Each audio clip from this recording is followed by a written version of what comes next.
Good man. Yes, people, welcome back to the Premier League show. We've got the Game Week 3 review, also the transfer deadline review. Today has been a very eventful day. I did say in the chat with Josh earlier that transfer deadline day is heating up, and it has been a really, really eventful transfer deadline.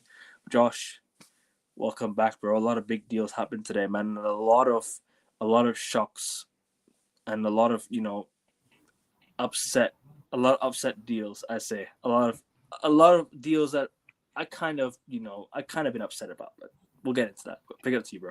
How you doing? Big up. Like you say, Akavin, it's one of the most chaotic transfer deadlines we've had in quite a while. 100%. Always great drama when it's like this. So many here we goes from Fabrizio today. It's been absolutely fantastic. Ornstein has been tweeting like once per hour, which for him is absolutely incredible. Yeah. It's been fantastic. And obviously, you mentioned your transfer dealings. We're going to get into the Premier League results and review them later on.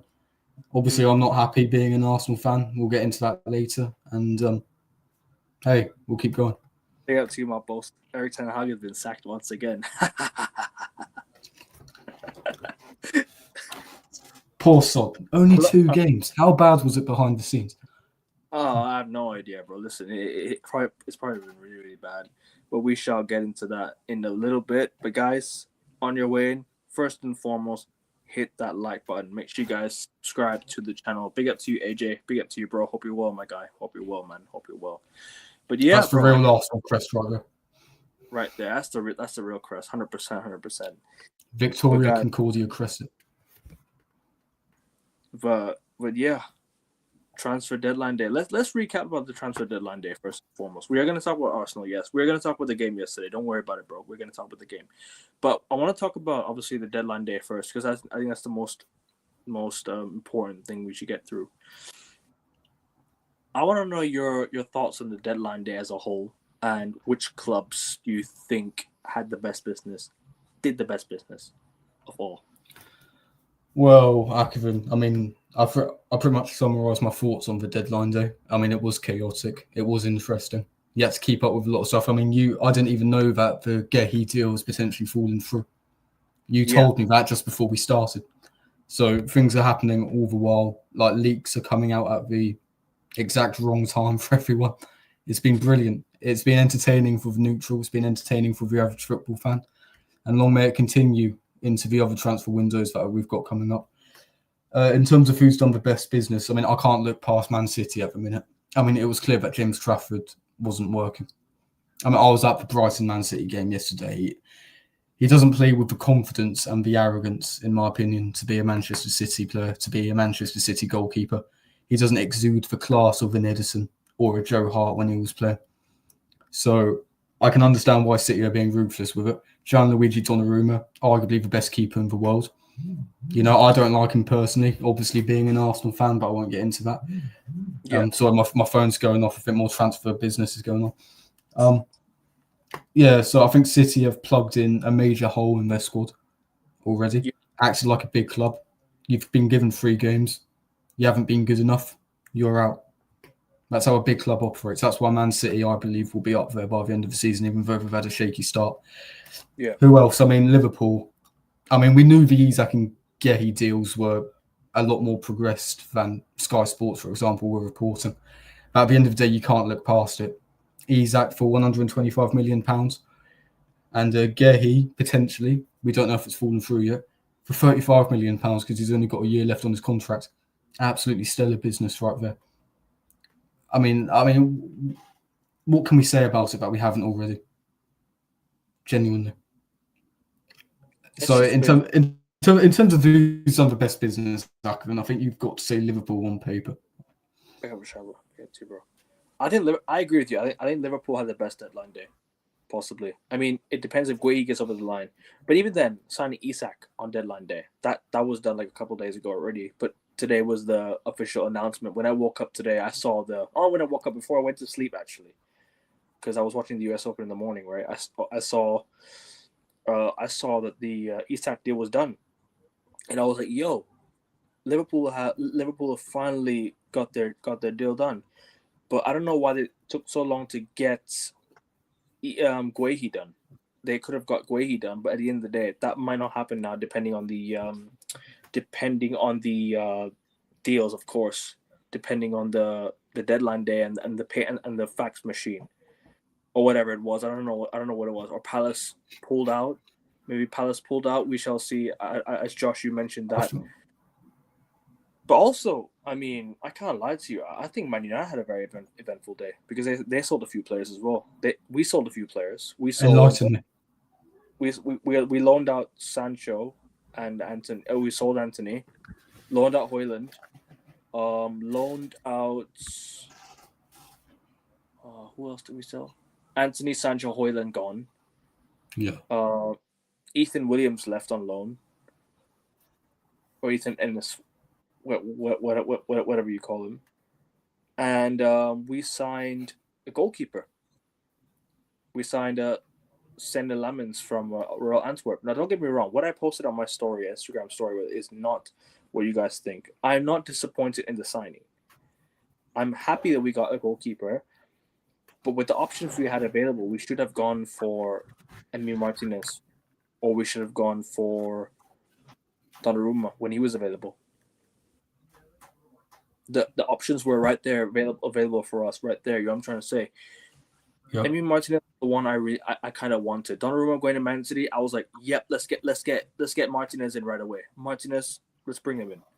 But I can't lie to you, I saw a bit of the highlights of Sander Lamens. I know it's just highlights, but he seems like a decent keeper. Seems like a decent penalty stopper. So we shall see what happens then.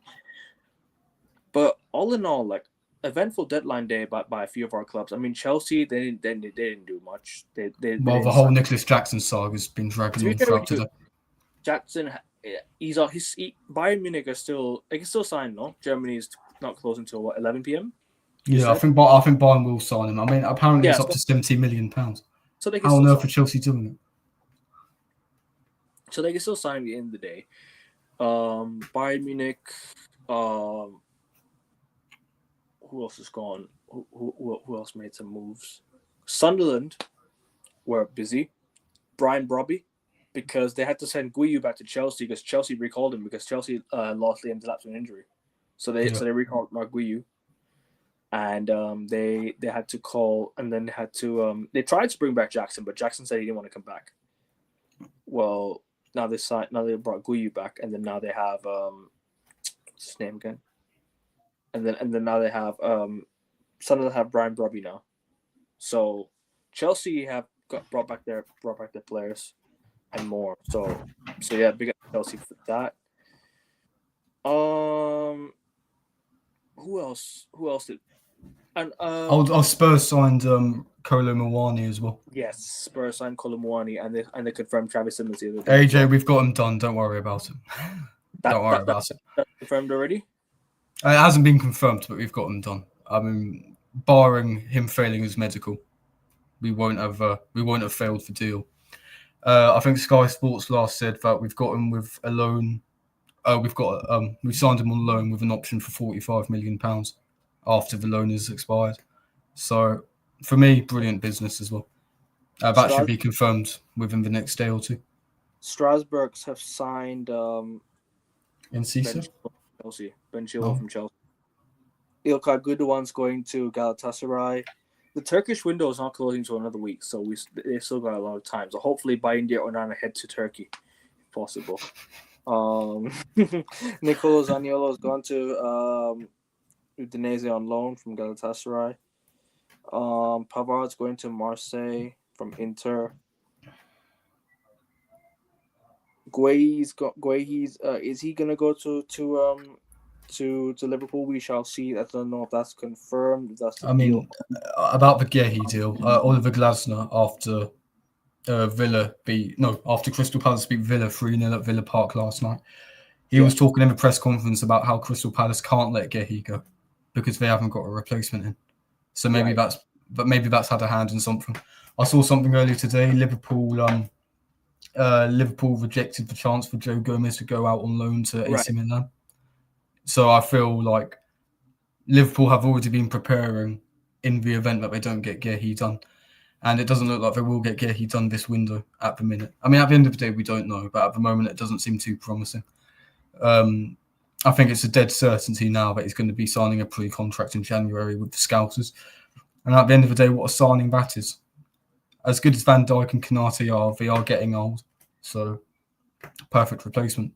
Premier League experienced. Captain, I think he might have been Palace captain when they won the FA Cup. Brilliant signing. Brilliant signing.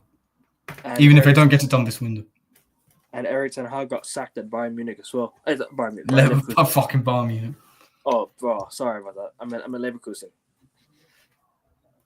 So yeah, eventful day overall.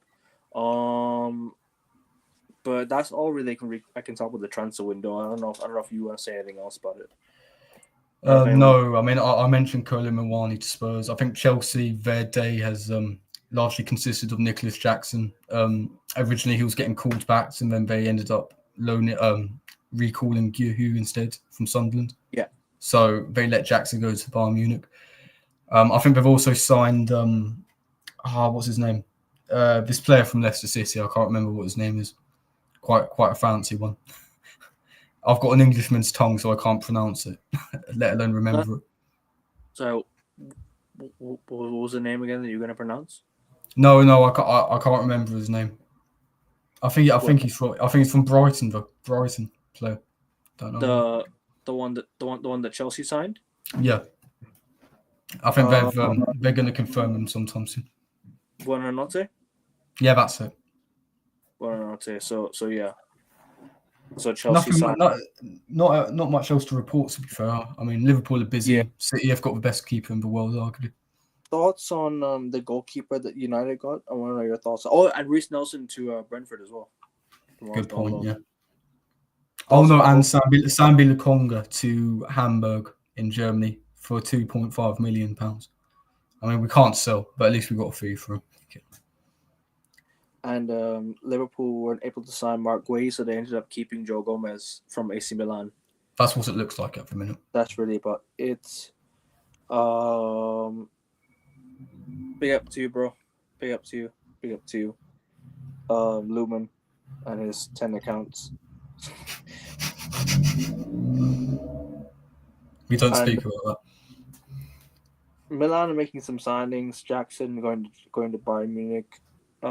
There's a lot more to go through. Johan Wissa to Newcastle as well. Johan Wissa finally. Yes, that's a big one. To Villa. Lindelof to Villa as well. Lindelof to Villa. Alexis Sanchez to Sevilla as well. I saw that. Yeah.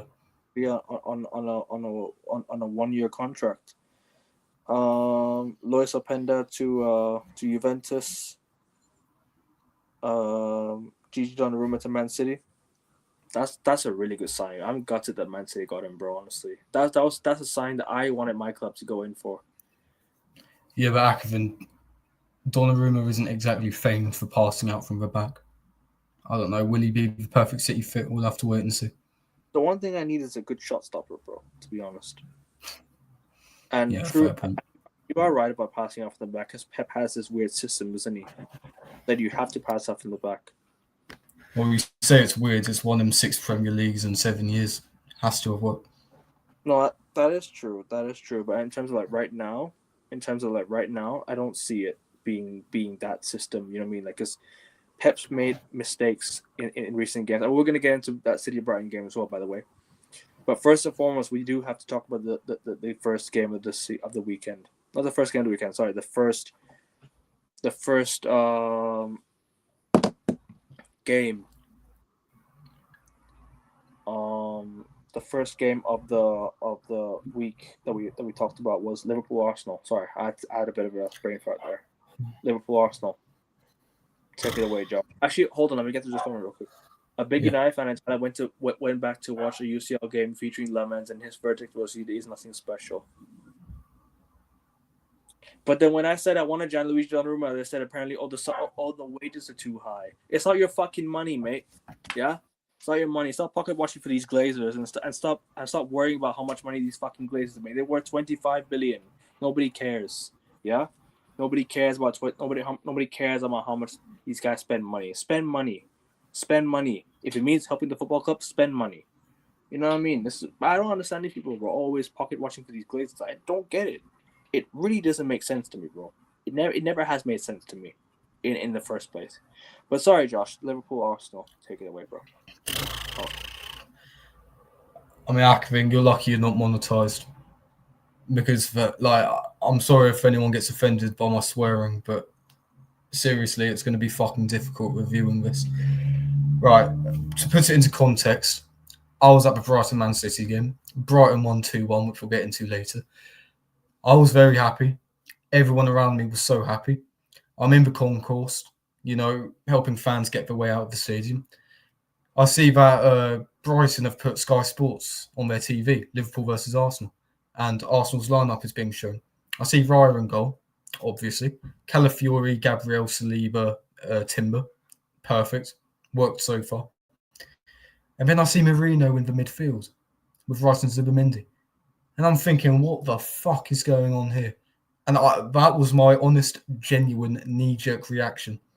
Yeah. Everyone around me looked at me and was like, you're an Arsenal fan. And then everyone around me was like, is Marino that bad? And I was like, yeah, he's fucking bad. And we've got 3 defensive midfielders play. Sorry. Yeah, so that fucks me off. No, and to top it off. I love the way you just reacted to Rio. What the fuck is that? I just love that, bro. Sorry. That was my honest reaction. I am not lying whatsoever.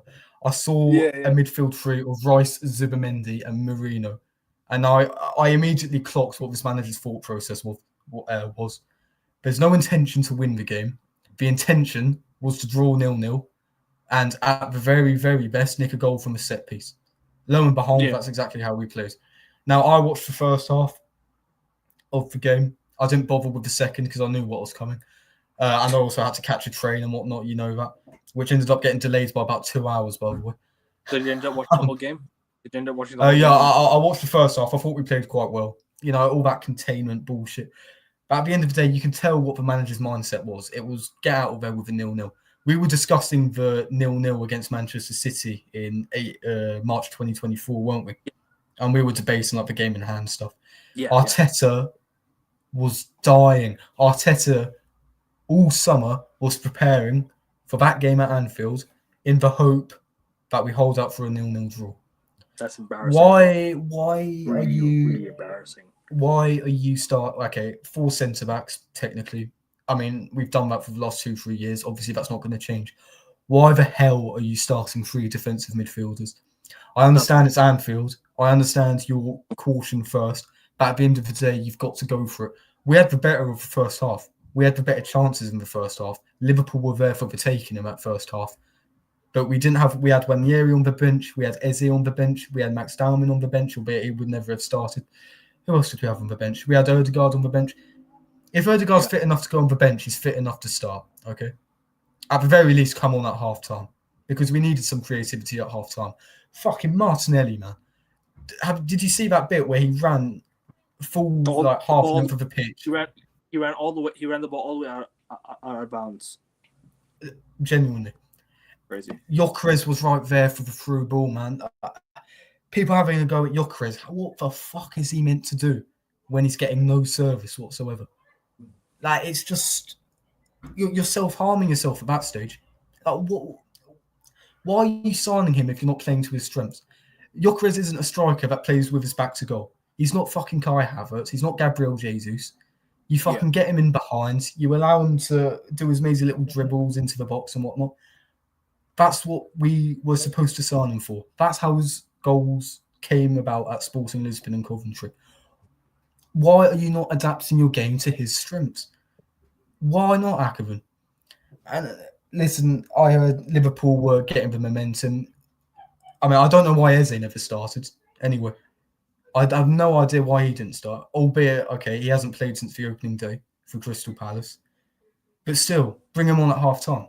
Because Martinelli stank it out. Gravenberch in a post-match interview said that Slot at half-time told Szoboszlai to start overlapping more because Konate could easily deal with Martinelli. Yeah. The warning signs are there. No one rates this motherfucker. And I love the guy, but he's simply not good enough. And yes, it's a coaching issue, but there's also a personal issue as well. I mean, he's got this weird fetish with the floor whenever he's got the ball. Why? Why has that not been coached out of him after 2 years? It's fucking ridiculous. And to sum it all up, Madueke, I'd say, was probably our best player. I agree. He carried the most amount of threat. He was your most fearless player, in my opinion. He was one of the players like, you know what, give me the ball. I'm gonna try and make something work. Actually, fair play to him. I can't lie to you. Madueke needs to start right wing going forward until Saka comes back. I think that should be a right winger until Saka comes back. Because honestly, bro, I know I don't rate Madueke to the highest extent, but fair play to him. He actually put in a good shift. Really put in a good shift on the weekend. Listen, you know how much I disagreed with that signing. He's talking about Szoboszlai, by the way, because Szoboszlai plays at right back. And Szoboszlai was amazing at right back. Honestly, he looked world class. He looked absolutely world class. And don't forget, this guy was at Leipzig, and he was hardly getting games. And Liverpool bought him and revived his career. And look at him now. Look at the state of Szoboszlai now. What a player! My man of the match for Liverpool at St James's Park. Oh yeah, easily Szoboszlai. Van Dijk. I think Van Dijk was always up there. Oh yeah. Van Dijk was brilliant as well. So yeah, I can't lie to you, bro. I can't lie. Fair play to Szoboszlai. What a goal as well. Very, very unstoppable goal. Yeah, Kevin, honestly, I haven't talked about Liverpool yet. Obviously, I'm an Arsenal fan and I'm frustrated with our mentality going into the game. But fair play to Liverpool. Listen, in a game like that, it was always going to, I don't like Arteta and all that, but he was right. The only way anyone was going to get a win from that game was through a mistake or a piece of magic. Szoboszlai produced that piece of magic. And a lot of Arsenal fans talking about, we only lost because of a wonderful free kick. No, we lost from the start, okay? Okay, we may not have lost from the start, but we had no intention of winning from the start. And that's where the problem lies. At the end of the day, you're starting 3 defensive midfielders. Where is the ambition there? Come on now. Listen, we talk, there's this whole debate about when Arsenal drew 0-0 at the Etihad and whether they should have gone for it more and whatnot. And I understand that you're going in with a must-not-lose approach. At the end of the day, if you want to win the league, you've got to try and win at these tough grounds. These are your It's so cowardly, man. So bro, cowardly. If you're trying to win the league, sorry to cut in, yeah. If you're going to win the league, yeah, these are your title rivals right here, Liverpool. They are your rivals to win the league because don't forget, Liverpool are for me the favorites to win the league this year. And if you are going to win the league, you need to compete with these guys. And going away to Anfield is not easy. When Man City went to Anfield when they were competing for the league titles, they came out of there with a draw. Okay, fair enough. But you know what they did? They won the rest of the games with the mentality of they wanted to go for it. Arsenal don't have that mindset of they want to go for it. They want to sit back cowardly and try to hit them on the counter. Okay, it might have worked in the first half. Fair enough. You guys hit them on the first half. But the second half is where Liverpool upped the gears a little bit. Liverpool didn't really get on the first gear, but once they did, Arsenal found it hard to break through. Liverpool made sure that you didn't have space to play the ball in behind. And that's why Gyökeres' game was so limited. And I felt bad for Gyökeres because so many times Gyökeres was running through on goal. You never found him. And it's a lack, and in my opinion, it's a lack of your creativity. It's the lack of creativity Arsenal have. This is where I say Eze is so important in this position. Odegaard. I don't rate Odegaard to the extent that people do, but this is where they all sort of flourish. You know what I mean? This is where they all sort of flourish. You're all kind Jamie of Carragher said it best. Carry on. No, it's okay. I say, what do you say? What do you say? No, Jamie Carragher said it best. Our problem. I'll good. Let me get to the comments anyways real quick. I'm still fuming about yesterday. Yeah, I can hear you. I can hear you no problem. Yeah. I'm still fuming about yesterday. Yeah. At the end of the day, Jamie Carragher said it best on Sky Sports. Yeah, AJ is saying this. Do you agree with this? Can you hear me? I'm still fuming like yesterday. Can't defend for 90 minutes. No, I mean, yeah, of course I agree. I mean, why wouldn't I agree? I don't have anything to say to it. Liverpool also gonna have me asleep. Nah, shit, man. That's actually, yeah. To be fair, you kind of did. The Brighton Man City game was fun though. Brighton Man City game was really, really fun. It was good fun. Arteta threw that game in the bin with that lineup. He did. He threw away the game. He completely threw away the game. Completely. Listen, before my headphones echoes, yeah, I was about to say Jamie Carragher said it best on Sky Sports. Yeah. Jamie Carragher said it best on Sky Sports. Our problem isn't necessarily scoring chances. Our problem is creating chances. So, I'm sorry, I'm lagging. I'm probably going to have to go on my phone. I've got family round, so it's a bit loud. No, you're good. Yeah, I just wanted to quickly get that in before you were. I'll let you continue for a bit. I'm going to take a minute or two to get back in. It's okay, bro. It's okay. No worries, guys. No worries. Let me just quickly have a look at the comments real quick, yeah? I'm still feeling with yesterday. Oh, no, sorry. Liverpool have more match winners. Yeah, I agree. Liverpool have more match winners. 100%. 100% have more match winners. 100%. What on earth has Miles Lewis, Skelly, and Ethan done to Arteta because they can't get a sniff? I don't know, bro.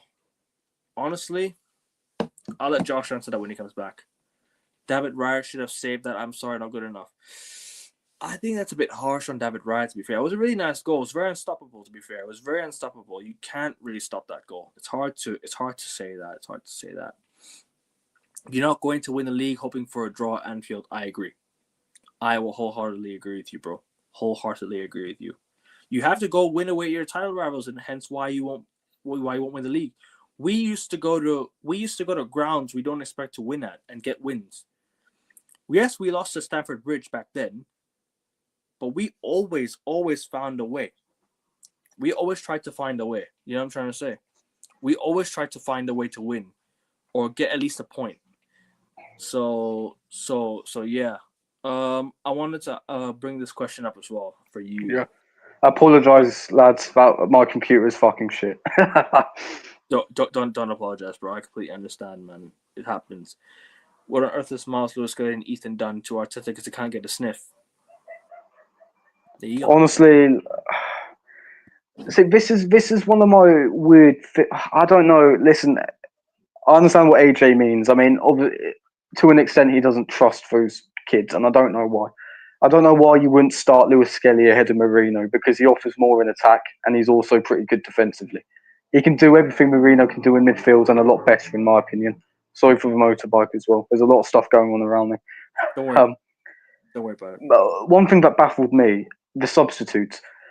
Why are you bringing on a 15-year-old ahead of Ethan Nwaneri? Ethan Nwaneri, only Michael Owen and Wayne Rooney have scored more goals than him. Are the only English players who have scored more goals than him before the age of 18. So why are you bringing on a 15-year-old instead? In my mind, and I know how this manager works in the head, and I'm sure AJ does as well as other Arsenal fans. He was thinking, Max Dowman has won 3 penalties for us over the course of pre-season and against Leeds, so maybe he'll do that. And he was also banking on it to be another Rio moment, like Liverpool had last week against Newcastle. I know exactly what this manager's like. He did the same thing against PSG. He started this whole long throw gimmick because Bournemouth scored against us on the weekend. I mean, this manager just pisses me the fuck off. Honestly, Akovin, I'm getting really annoyed talking about this because I genuinely believed we would win. But seeing that lineup, it was just fucking disgusting. And I agree. Honestly, I just texted my mum after the game, disheartening, because it was disheartening. Like the fact that we didn't bother going for it. Listen, yeah, Pep Guardiola has won 6 league titles in 7 seasons, or 8 seasons, or 9 seasons if you count his first. Yeah, he's only won at Anfield once. Okay, so I'm not saying we should have gone for the jugular and try and win at Anfield, but show more intent from the start. Why are you starting with 3 defensive midfielders? At least try and go for the win. And like I told you, Akovin, I was happy with the first half, but we're just so sluggish in attack. It's way too structural. Oh my word! And People are saying Liverpool were lucky. They weren't fucking lucky. They weren't lucky at all. Listen, the quote unquote fair result was probably a draw.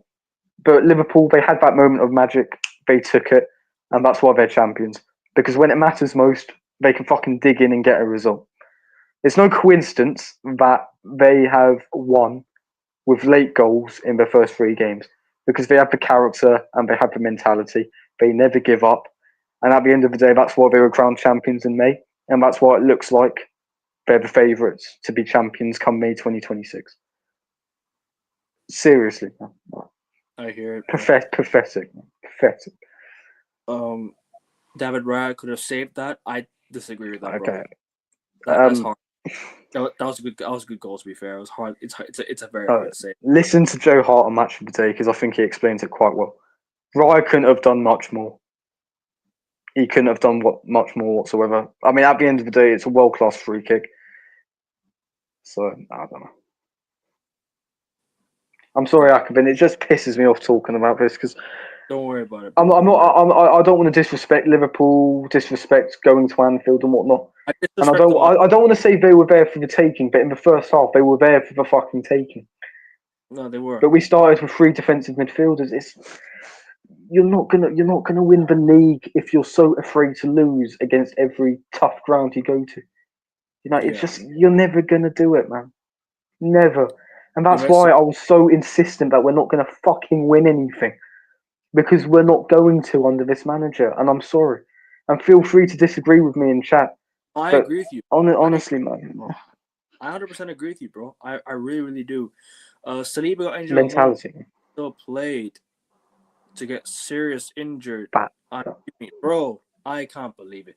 Bro, why? No. First and foremost, why are you playing an injured guy in the lineup if you knew he was going to get injured? You still forced him to play. You got injured. Mascara was right there, bro. If you signed Mascara. You have a duty of care, you thick inbred fucking Spanish. No, not Spanish. You thick twat. He's injured in the fucking warm up. Why is he starting the fucking game? Saliba told me that he wanted to start the game. Don't fucking start it. You're the fucking manager, aren't you? You fucking inbred. What are you doing? You are. Oh, and to top it all off, he's found a new scapegoat, Akron, by the way, in his interviews. Eze only came on for 20 minutes, and yet he's already scapegoating him for the one chance we created in the second half. David Raya's excuse for the goal. Have you not seen? But yeah, carry on, man. It's a different ball. David Raya's excuse. Oh no! That's taken out of context. No. I'm with Ra on that one. Sky Sports completely took that out of context. He was asked about it. Those bastards wanted a clickbait headline. All right, hey, come on. They even got community noted. I'm not having that. Arteta and Carr for a draw. 11 robots on that pitch. You ain't winning nothing playing like that. Could have started Eze in the 10, Nwaneri in the right, Madueke left wing. True. But I don't know about Madueke on the left, but I agree with AFC always. Apart from that, Szoboszlai's been really good for Liverpool, though. I can't lie. It's not about service. The worrying thing about Gyökeres is that he's not creating chances. Bro, he's meant to finish off the chances we create. That's why we signed him. That's the thing. Like you can't create for Gyökeres. Like how many times he's made runs through on goal, you don't find him. You know what I mean? Mate, I just can't be fucked with this manager, man. You're good. Trust me, mate. Honestly, like. I was like this when Ole Gunnar Solskjaer was manager. Don't worry about it, bro. Trust me. No, because you just know what you're getting season after fucking season, and there's still so many fucking idiots that back this guy. Why are we? Okay, I'm not gonna go on to a fucking rant about it. Don't worry. Don't worry, man. I'm just so numb to it, man. Eze looked dangerous though as a sub. He did. I'll be honest. I think Eze kind of. No, but on the topic of that, he's literally scapegoating Eze already for for fluffing the chance that we had in the second half. Why are you throwing him under the bus after 20 minutes being played? What are you doing, man? He does it with Martinelli all the time, and I get Martinelli is fucking shit. But why do you have to rely on individual moments in the game? Surely you should reflect upon yourself and realise that due to your system, we're not creating enough chances. which is why we're relying on set pieces and these odd moments in games. It's such a self-report from Arteta here. Like, what? Mate. Sam, did you see Igal after the game and Hussam? Did you see them two going at it on the football terrace? Oh, mate, I'm not. No. Set piece. Liverpool won the game on the set piece. Honestly, yeah, the best thing about, like, honestly, for me, AJ, AFC always, and what have you, any other Arsenal fans watching this right now. Like, but Ashaba as well. You're a real one as well. Big up to you guys. Yeah. Listen, the best thing for sensible, level-headed Arsenal fans is that bullshit top six record has finally fucked off now. It's finally over. So yeah, we don't have to listen to all this bullshit anymore. He's fucking lost it due to a set piece. Zubimendi, by the way. Yeah, I know it's only been 3 games, and I think he will come good. But so far, I haven't seen much, if anything, to suggest that he's a better player than Thomas Partey. And yeah, I wanted Partey to go. Doesn't mean Zubimendi's automatically better than him. And he gave away the free kick. Double agent. That's what I told you. Fucking double agent. I wanted a good coach when I left Sociedad. He said he should have gone to Liverpool then, because unlike this cunt that we've got on the sideline, Slot can actually get his teams over the line. Funny that, isn't it? Josh, I was saying all summer trade Gabriel Martinelli for Lookman, but no. Lookman was. Would Atalanta take Martinelli? I doubt it. Or even trade Gabriel Martinelli for Mitoma. Ooh. Mitoma played well for Brighton on the other day. Nah, mate. Listen, he would be another robot. I can't lie. Under Arteta. Exactly. He's got nothing. Saliba twisted his ankle the moment any other manager would have pulled him out from the starting Clantis as a narcissist. Listen. Arsenal fans. Sorry. Carry on. I disagree. Madueke is good. Sorry, bro. You can go. Brian. No. It's just like the Timber situation. He admitted he was injured at half-time against Nottingham Forest on the opening day of the 2023-24 Premier League season. What did Arteta do? He let him back on the pitch. What happened? His ACL win. Yeah. You could argue that arguably cost us the league because we had to play Zinchenko for a good number of games. And you know how Zinchenko is. No, same thing. Thomas Partey, on the subject of Thomas Partey.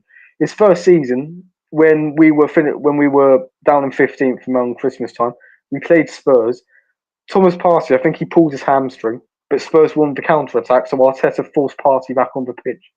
Yeah, you've got a duty of care, yeah. And when a player is evidently injured and yet you're still throwing them into a starting lineup and throwing them back on the pitch, it's a dereliction of duty for you as a coach, as a manager, and as a man.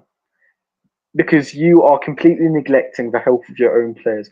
I don't care if Saliba felt like he was fit enough to play. At the end of the day, you sprained your ankle in training, you're not fit enough to start. Pretty fucking simple. You have Pretty to fucking simple. You have to pull him out of the game for sure, and take precaution, because don't forget international break was coming up as well, because he could have got injured in international break. So, listen, to be fair with you. All right, congratulations to Liverpool as well.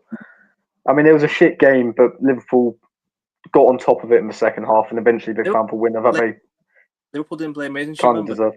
But they didn't have to win the game. That's what they did. Raya's positioning was awful for that free kick. I disagree. It wasn't awful. I think he couldn't do much about it. To be fair, it was a nice goal. The only thing he could have done better was being a bit quicker to his right hand side. That's all he could have done. If we attacked him, we win 3-1 or at least 2-1. He's saying 3-1 or at least 2-1. I mean, at the end of the day, we've got Madueke and Martinelli on the wing. Realistically, are we going to score? Let's be honest. I understand why Arteta is cautious first at Anfield and the Etihad, but at the end of the day, show intent from your starting 11. Don't start off with 3 defensive midfielders.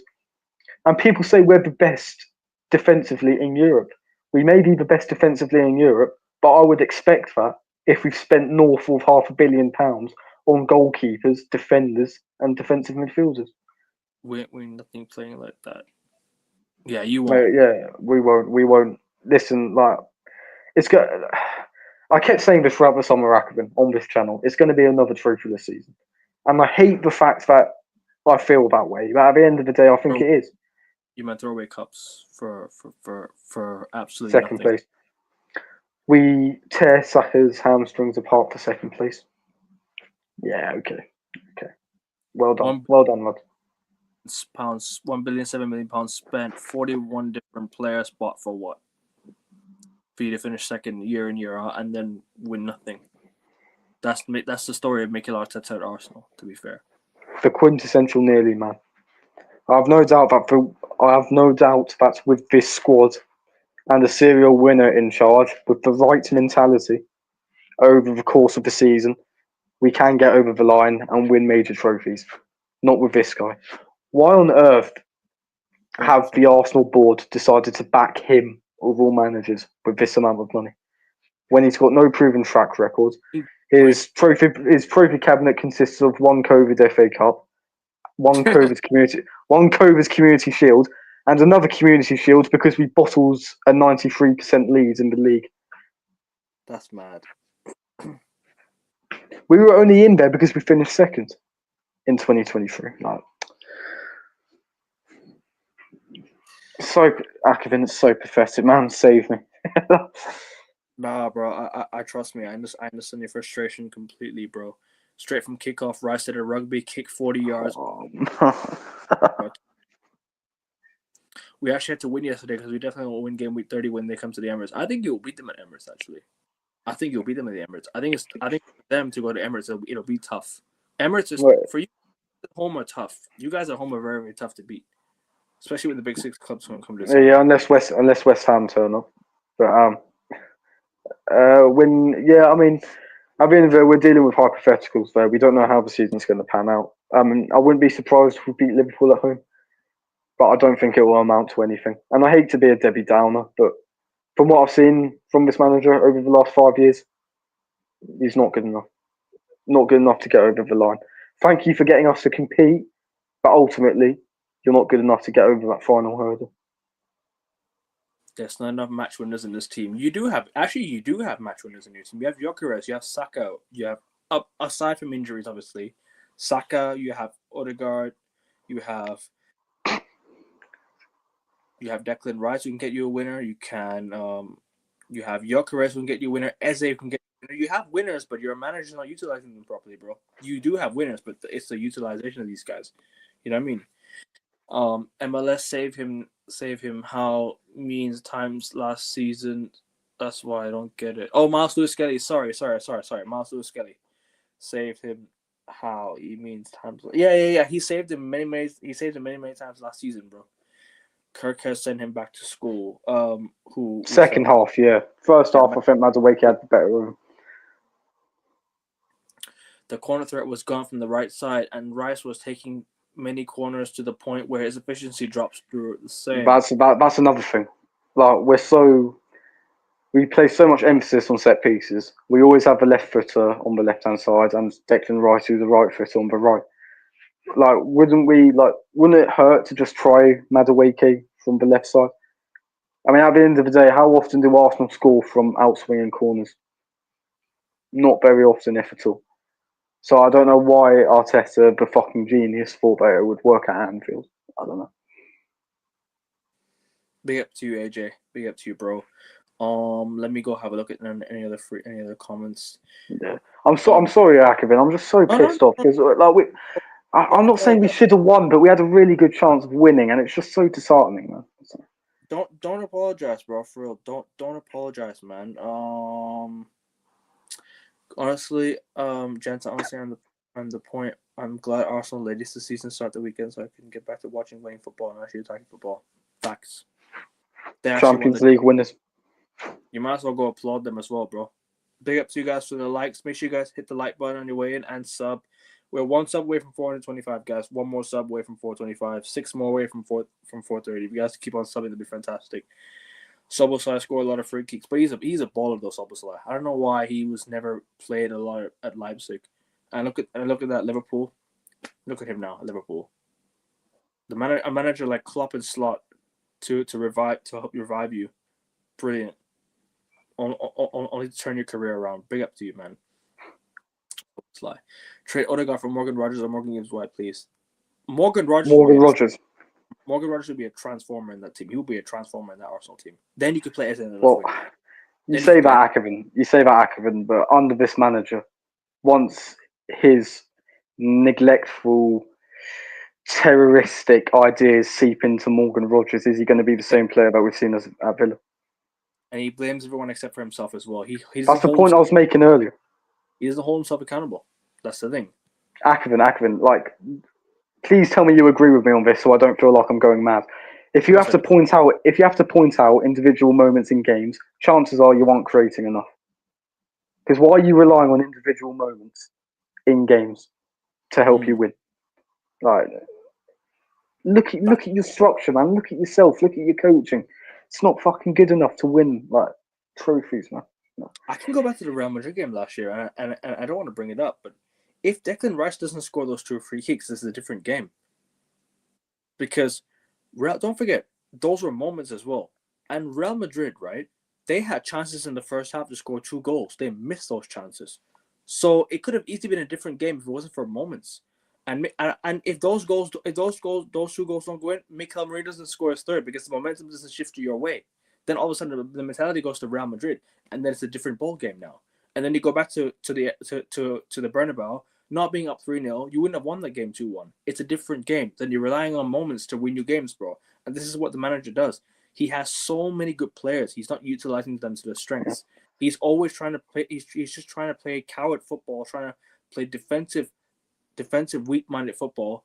Stoke City long ball to do what exactly?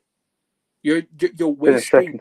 You're wasting the likes of Gyökeres. You're wasting Saka. You're wasting players like Martinelli. I'm not a Martinelli fan, but you're wasting him as well by doing that. You're wasting your wingers. Eze will be wasted. Then you're gonna waste Gyökeres, the guy who you guys were most excited about. You're not gonna utilize these guys. You're gonna utilize your corner kicks, your defense to win you games. And at the end of the day, it doesn't work. That's why you guys fell off so badly last season. It's the style of football that completely changed. Yes, you were scoring a lot from set pieces, fair enough. But open play goals is what's important. You need to utilize your open play. You need to utilize your open play goals. Utilize your open play players. Saka, Martinelli, Odegaard, Rice. You have Rice. I lie.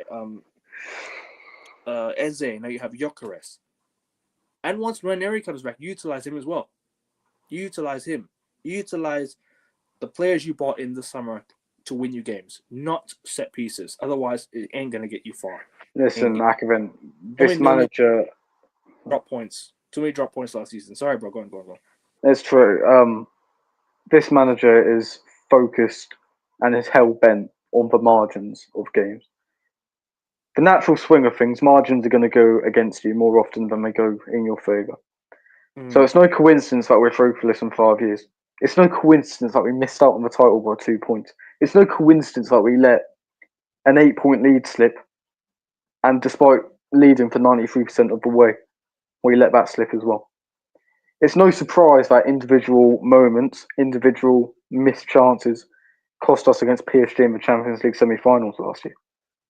If you're that hell-bent on going margin for margin against the opposition team, no matter who they are, especially against the best teams in your league or in Europe, don't be surprised when you come out with egg on your face by the end of it. Because every single competition for the last 5 years, Arteta has had egg on his face. Because his margins have gone against him. And that's natural. Yeah. And I don't want to speak. This is just terrible. Saka still scored at the Bernabeu. No Liverpool deal no centre back deal for Liverpool. Fair enough. Yep, I saw that already. Had to rate Glass on top manager and said no replacement if you can't leave Guehi. Yep. Match winners. Sometimes it's about the player. It's more of a DNA. He played a lot for Leipzig. No, but I'm not talking about just him as a player. Do you remember he was signed from Salzburg and they were talking about him being a flop, him being this, him being that. Now he goes to Liverpool. He looks like a completely different player. Looks like a completely different player with all the injuries he's had, I think, in his career and stuff. So maybe that's a change. Only Arsenal can make second place 3 times in a row sound like an accomplishment. Exactly. It's not the first time we've done that either. Arteta entrust the process, he says. Fuck off, boss. Madueke was the best attacker. Missed the chance. Saka would have buried. I agreed. Saka would have buried those chances, possibly. Eze playing on the left hand inside of the 10. I think he should play center attacking midfield, central center attacking mid, not left attacking mid, not right attacking mid. Should play central. Marino disappeared. He was useless. He was useless, bro. Martinelli getting with murder, as he always is. As he always is, Yeah, bro. but to what extent is this the coaching as well? Because surely they've pointed out his flaws over the last 2 years. Would have much rather brought Like, it Palhinha. can't just be him. This is a good point he makes. Sorry to cut him. He makes a good point here. Palhinha should have been the guy who signed as Zubimendi. Palhinha is a baller. He actually plays. Listen, I understand. I'm going. Sorry. I rate Zubimendi, but he's very inconsistent. You know what I mean? Sorry, but go on.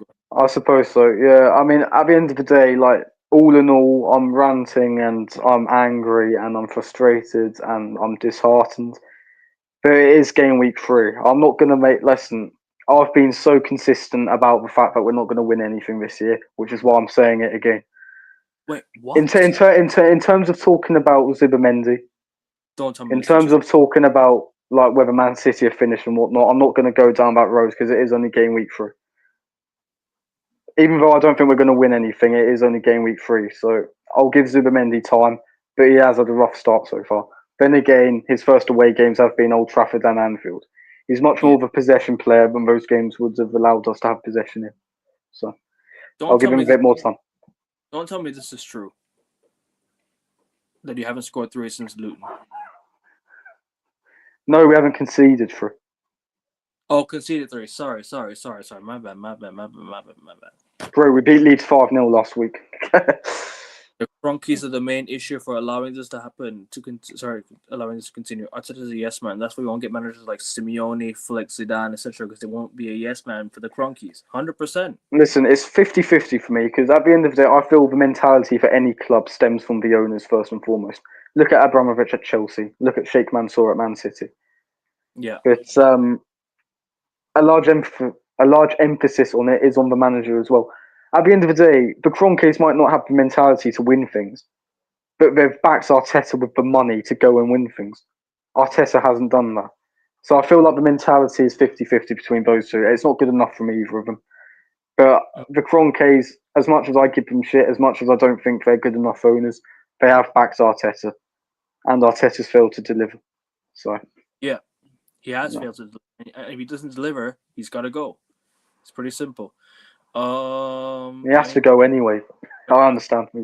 This season, he would become one trophy from possible 26. There you go. Did I say this already? We should have played Zubimendi, Rice, double 6, and gone Eze in the 10, Ethan left wing, Max right wing, Victor Gyökeres, and actually attacked them.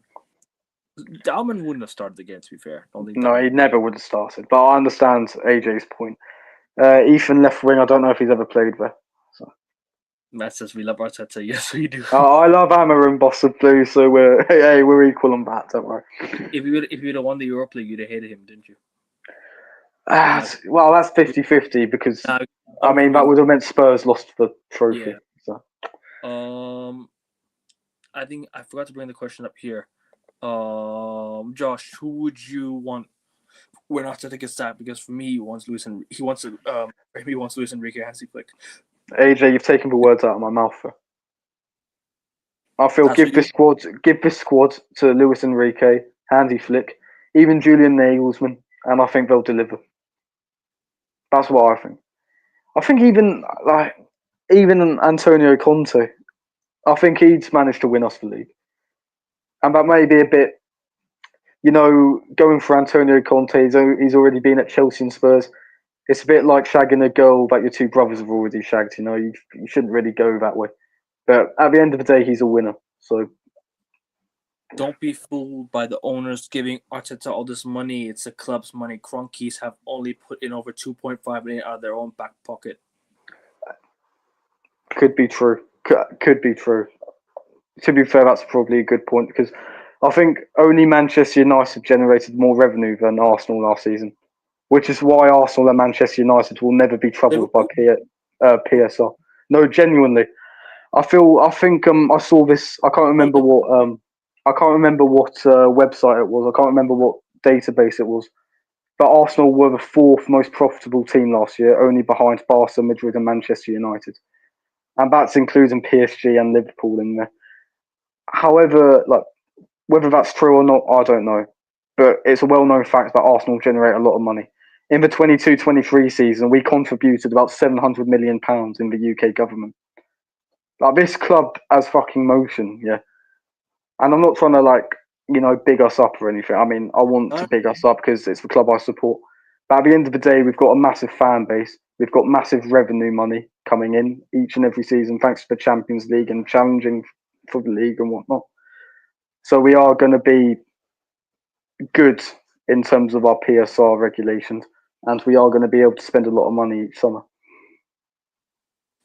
Luis Enrique's own words: "I would love to work in England one day. So trust me, as soon as he's done with PSG, he'll definitely be an English club. Hopefully, mine and Josh's club." Come on. I hope Man United in the future, bro. I would love Luis Enrique. He would work wonders at Man United. Well, hopefully we get him first. But listen, I keep saying this every single football stream. But Arteta is never getting sacked as long as he finishes in the Champions League places, because that's what the Kroenkes ultimately want. That's what they're in for. Champions League money, they're a profit. Arsenal Football Club is a brilliant business to run, and sacking Arteta would be terrible for their business because he's giving them exactly what he wants, what they want.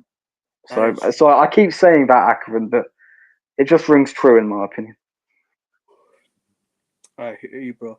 Making a club Champions League winners for the first time takes it off the box of PSG. Nice to dream, though. It is, bro. It is nice to dream. And that's what you need. And that's what you need, a manager that can make you dream about winning again. Well, Arteta has made us dream, but he's fucked it up as well. I would say Conte, Simeone, and a heartbeat as well. They would be good managers for you.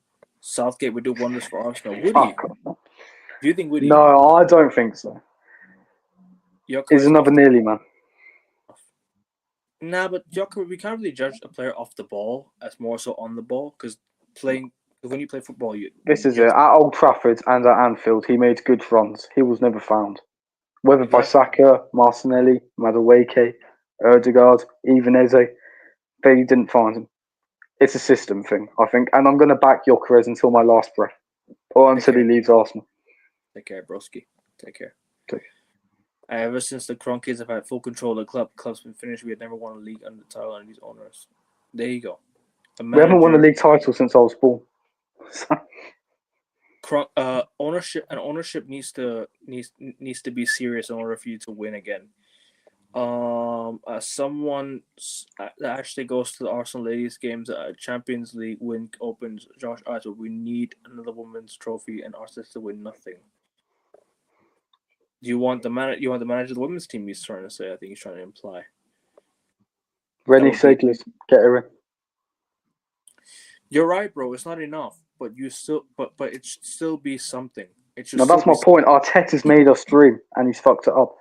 Get me a manager that's actually won before, that has the mentality that we need as a club, and actually back him with the money that you've backed Arteta with. Because I keep saying it time and time again, we have the squad to win major trophies. We do not have the manager to win major trophies. Very, very simple. And I would love to be proven wrong, but ultimately I don't think I will. And I would love to come back to this stream. I would love for you to say you were wrong. I'd love for, Cameron to say, haha, Josh, I told you were wrong this entire time. I would fucking love that, Akron. But I don't think we are going to win anything under this manager, based on what I've seen over the last 5 years. And that's why I want him gone.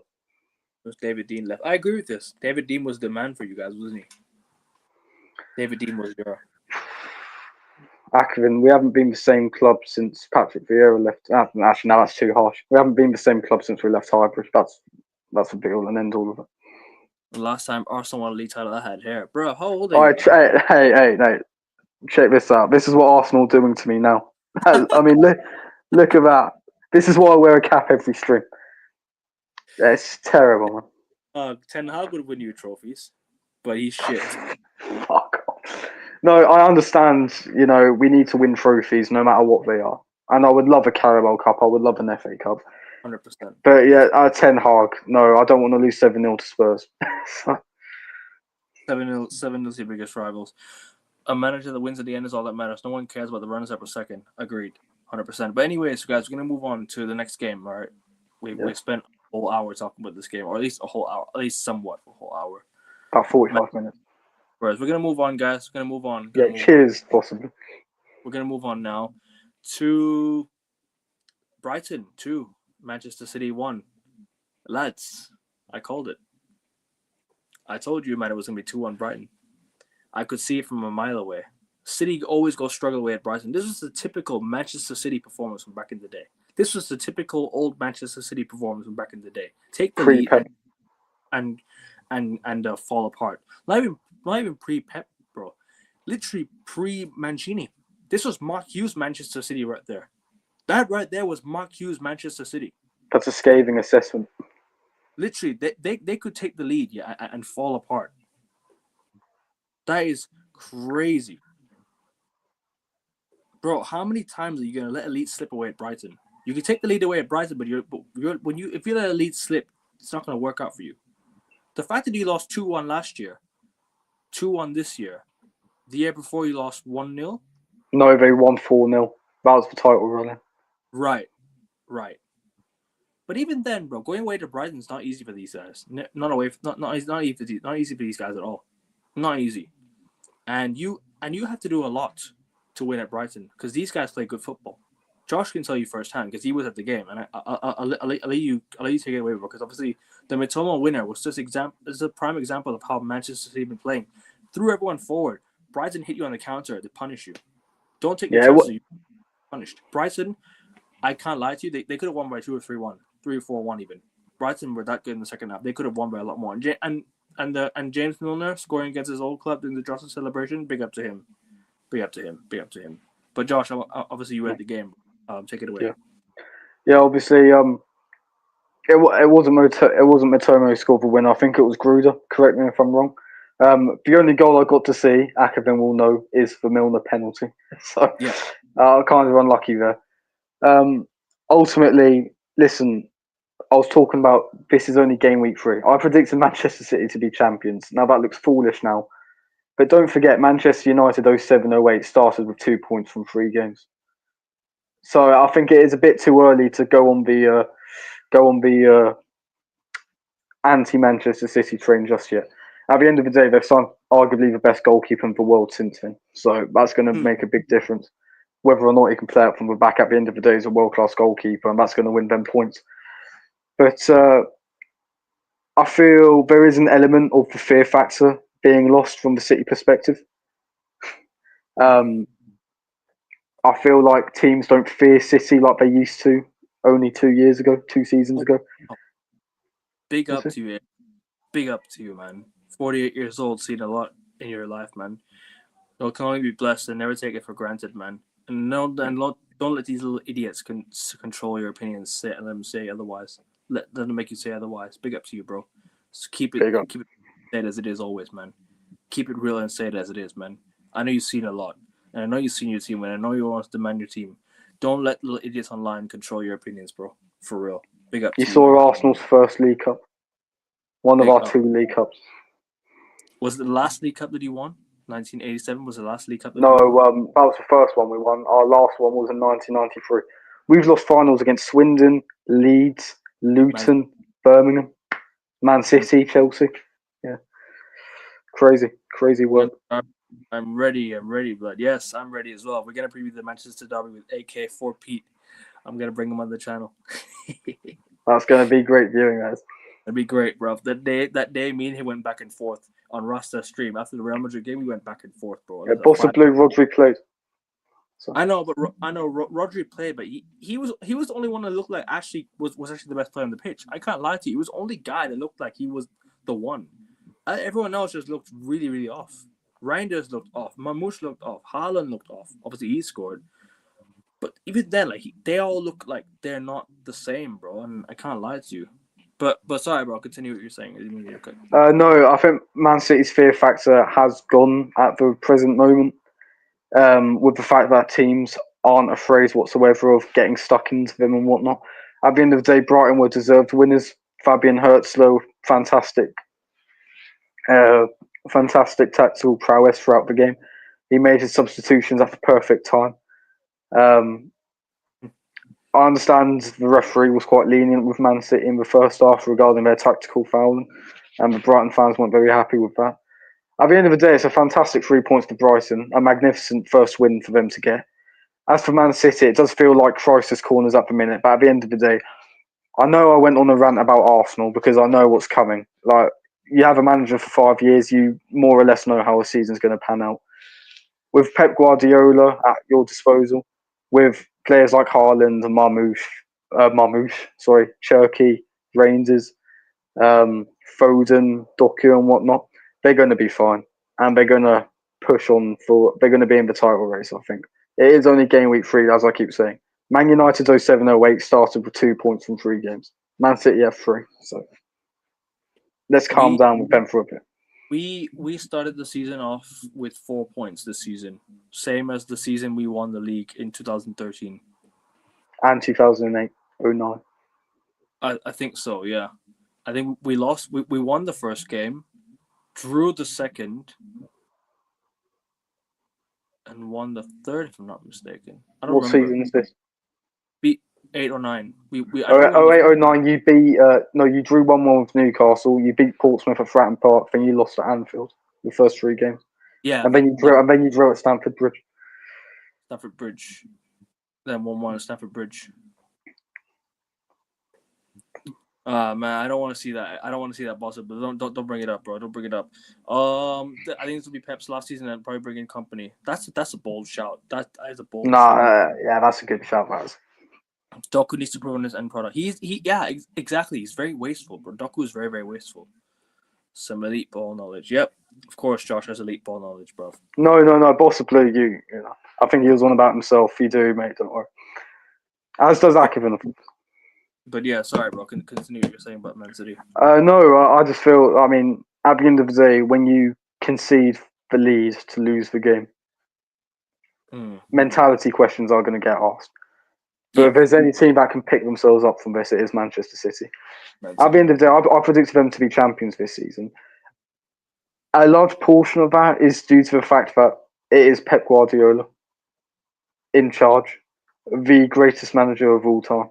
So, disagree. Write them off at your own peril at the end of the day. But yeah, there's problems at the minute, but at the end of the day, it's only 3 games in. The introspection and the open heart surgery isn't needed just yet. So, but fair play to Brighton, brilliant 3 points. No, you remember the first 4 results of the season, how long ago, and it was like you had it ready to go from the library of memories. Bro, I've memorised the Arsenal and Manchester United results for a lot of Premier League seasons. You man are praising Josh in the chat. 1 like for Josh, people. Keep liking the video. Sub to the channel. 1 sub away from 425, guys. 1 sub away. Get 1 more sub, please, for me, people. 1 more sub. Sorry, and you want to continue what you're saying, and then I'll go on afterwards. Yeah. At the end of the day, it's not panic station to City yet. Brighton, brilliant win for a tough team. They were unlucky not to beat Fulham on the opening day, and they were unlucky not to take something from the Everton game. So they're gonna be in and around challenging for the European places yet again this season. And fair play to them. He says he wants Arsenal back to winning the league titles like they did in 89, 91, 98, 2000, 2004. Hey, listen, bruv. You'll get 71 and 53 and 35, 34, 33 and 31. You'll get there once you sack this fraud, because you, man, don't deserve Arteta. Trust me. You don't deserve him to. Gives 1% hopefulness that Joshua backs Arteta. Support our man Joshua. He's taking the piss now. Come on. Yeah, he's taking the piss. Boss of Blue loves Arteta more than I do. You can say that for a fact. He does. Even Peter Schmeichel yesterday was saying praying for Liverpool to win. Well, listen, I don't, as a United fan, I can't pray for Liverpool to win, but that's Peter Schmeichel, and that's no problem. But anyways, I understand his rationale. I mean, obviously, I'm an Arsenal fan. I don't want us to lose, but it almost felt necessary in a weird way. The fact that we lost due to a set piece, you know what I mean? Yeah. It felt necessary for Arteta to get slapped in the face like that. Not literally, although it feels like I want to do that sometimes. I'm not promoting violence on this channel. Don't worry. It's just football gets the worst out of people. How's football fell apart so dramatically? Ex-United players love seeing Liverpool play. Keane and Rooney too. I don't think Keane and Rooney love seeing Liverpool play, but they praise Liverpool for the way they play. They don't love it, but they give credit where it's due. No, I feel it's not praising Liverpool. It's criticising Arsenal because they've played for winning sides. They know that the mentality isn't right, and they're expressing it however way they want to. Josh, you're my bro. Truthfully, I really hate your club. You sit at this table like you want it all, bro. I don't. I know Arsenal fans do for the most part. I understand what you mean. Well, our fan base is very arrogant, and we don't have the trophies to back it up over the last 20 odd years. Big up Indian Scouser, bro. Big up to you. Make sure you guys go sub to his channel, Indian Scouser, please, people. Go and follow. If you want to hear about the Liverpool Arsenal review, go back about 55 minutes on this stream. Yeah, we were there 55 minutes ago. It is mainly an Arsenal rant, but I did praise Liverpool as well if you want to hear it. Timber yesterday in the 90th minute falling on the floor for some extra added time to be added on. That is insanely selfish. Your team is chasing equalizer away against your biggest title rivals. Facts. I know. I enjoyed that. I can't lie. I love Timber for doing stuff like that. But yeah, I understand what you mean. It is dirty tactics. It is, but you need a more. It reminds. Physio didn't come on the pitch as well. Who didn't? The physio didn't even come on the pitch as well. The physio didn't even come on the pitch. That's how shit houses are. It reminds me of Stamford Bridge last year where Havertz was out and had to wait 30 seconds. So Timber pretended to mistake for throwing. Yeah. I love Timber for stuff like that. At the end of the day, like you do get desperate and you do have to do anything in the playbook to try and get more minutes added on. But I understand what you mean. It is pathetic to an extent. Sorry, at the end of the day, man, you need to rescue something. So I can't blame Timber for that. Finish your last point as well. I didn't mean to cut in your last point. The point before you made this. The point before this. Was I making a point? I can't remember. No, and then I cut in. Oh no, I was just telling Indian Scouser, if you want to hear the review of the Liverpool Arsenal game, go back about 55 minutes on the stream. It's mainly an Arsenal rant, but I do praise Liverpool as well. No, I don't think he changes the result, bro. No, not at all, mate. Come on. Odegaard makes it worse, in fact, in my opinion. But anyways, that's just my thoughts on that. The Man City game, though. I can't lie to you. Man City look a bit lethargic. They look a bit like they look so poor on the counter. There's just no like style. It's just same old from Man City, bro. And Pep needs to change it up. He's got the Manchester derby next. If he doesn't win this game, oh, bro, there's gonna be problems at Man City. There's gonna be huge problems. There's gonna be fans calling Pep out. There's gonna be fans calling for Pep to get sacked if he loses that game. And I really, really hope, for my sake, we win that game because I want to see the Man City meltdown. I want to see it. Last season, I heard the City meltdown last year. 1 win in 13. We were there. We won that game 1 win in 13. I want to win this game as well. I'm not taking anything else. I want to win. If we lose or draw, I'll be very disappointed. I don't care. Like, this is a game we must win. We're playing them at the right time. If you don't win this game, then you've just failed yourself. We can't let Man City go back above us. We're above Man City by a point. If we win this game, we go 4 points clear of City. That is big if we go 4 points clear of Man City early on the season. We go 4 points clear and you push on from there. You know what I mean? Yep. Losing Amram out, bro. I already want him gone. But whatever. I don't want to mention anymore. You best believe I'll be having a 5-star police chase, aka will not escape, bro. Trust me, Boss of Blue. You and I had that. You and I completely cooked him that day, and he ended up losing the game as well. Losing Amram already says regardless. Oh, whatever. Get him out. Saw a comment above that Raya was the problem for the free kick, but watch Joe Hart's analysis on match of the day. He said everything correctly, but if you're 6 foot or 6'6", you ain't saving that. Free kick off the post.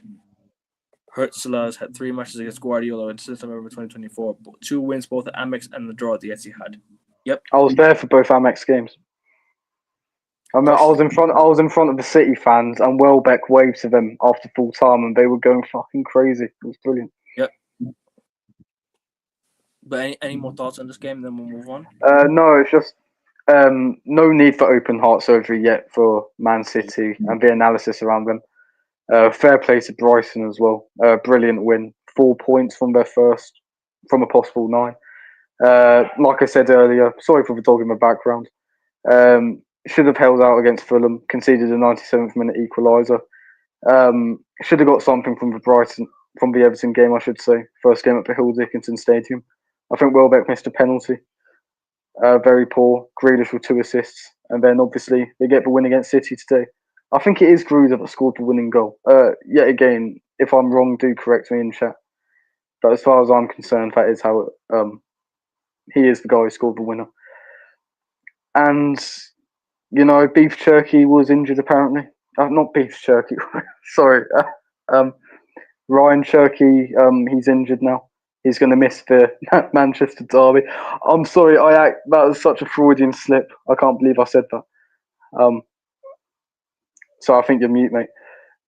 But yeah, I think he's injured for the Manchester derby as well. So that's going to be a loss for City. Who does the man support? He's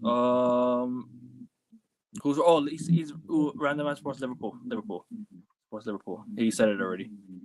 Who you putting in the job if Amorim gets sacked? Ten Hag? No, I don't know, bro. Someone better than Amorim, bro. Honestly, there's a lot of better managers out there for sure.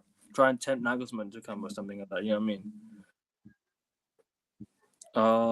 Just when I thought we could, bros ran. I'm done, bro. He's actually your best friend. I must have been when Hertzler got appointed as best young manager in the Premier League, youngest manager in the Premier League. I thought, who the hell's that? He proved me wrong. There you go. Even he proved me wrong too, inexperienced, and he got proven wrong as well. But yeah. Anyways, that's just my thoughts on all the Man City's Brighton game. Any more you want to say? Sorry, boss, please comment. No, there's nothing else to say. That's his beef. Yeah, I'm sorry. I'm sorry about that. But yeah, next game, Chelsea 2, Fulham 0. Chelsea. There's a lot of VAR controversy in that game as well, and I know you want to. You know what I was fuming about. And I know you want to get it off your chest as well. So take it away, bro. Well, no, I mean not so much now. The Arsenal result pissed me off much more than this, but at the end of it, listen, chat, you're free to correct me and whatnot. You're free to disagree. But me personally, I have no idea why Josh King's goal was disallowed. At the end of the day, where is Muniz meant to place his foot? And obviously the smart ass answer is, place it on the grass. But is he not allowed to do a roulette because he's at risk of stepping on someone else's foot? Seriously? He's not even engaging with Chalobah. Chalobah is going in for the tackle. So it's not as if he's on. It's not as if he's on the receiving end of a poor challenge. You know what I mean? I was absolutely astounded when that goal got disallowed, and I felt for Marco Silva there. I feel his anger is completely justified. Regarding Chelsea's opener, the João Pedro header from the corner. Listen, at the end of the day, 8 minutes of added time. That isn't 8 minutes definitively. It's up to the ref to decide when the half ends.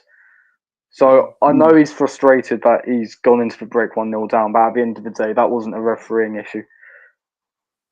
But then we get onto the penalty in the second half. And I was absolutely bamboozled by this because it literally hit João Pedro's hand in the build-up. And Akevin, I know you told me in our group chat that it was a different phase of play, but surely it wasn't because VAR was showing it on the screen anyway. So how do you come to the conclusion that it should be a penalty when it's already been handled by a Chelsea player? I mean, that's just my opinions. I mean, it may be my hate for Chelsea, I don't know. No, but if the chat feels free to correct me, then go ahead. You can review.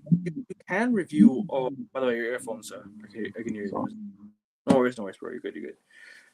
But as I was saying, you can go back to review phases of play, but I think the challenge was the VAR check was meant to be only for this challenge of play.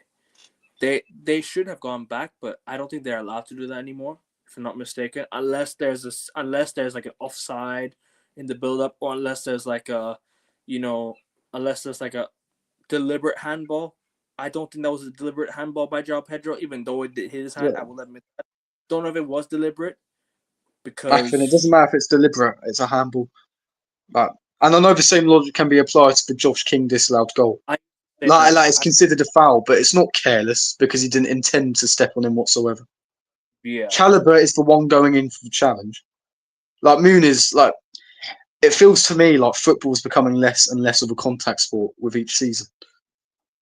Like, what's the point if you can't attempt to roulette? What's the point in playing football? yeah, Do you want it to be 11 robots on the pitch taking a touch and passing it? Oh, come on. So I felt sorry for Joshua King there. At the end of the day, he's only 18 years old.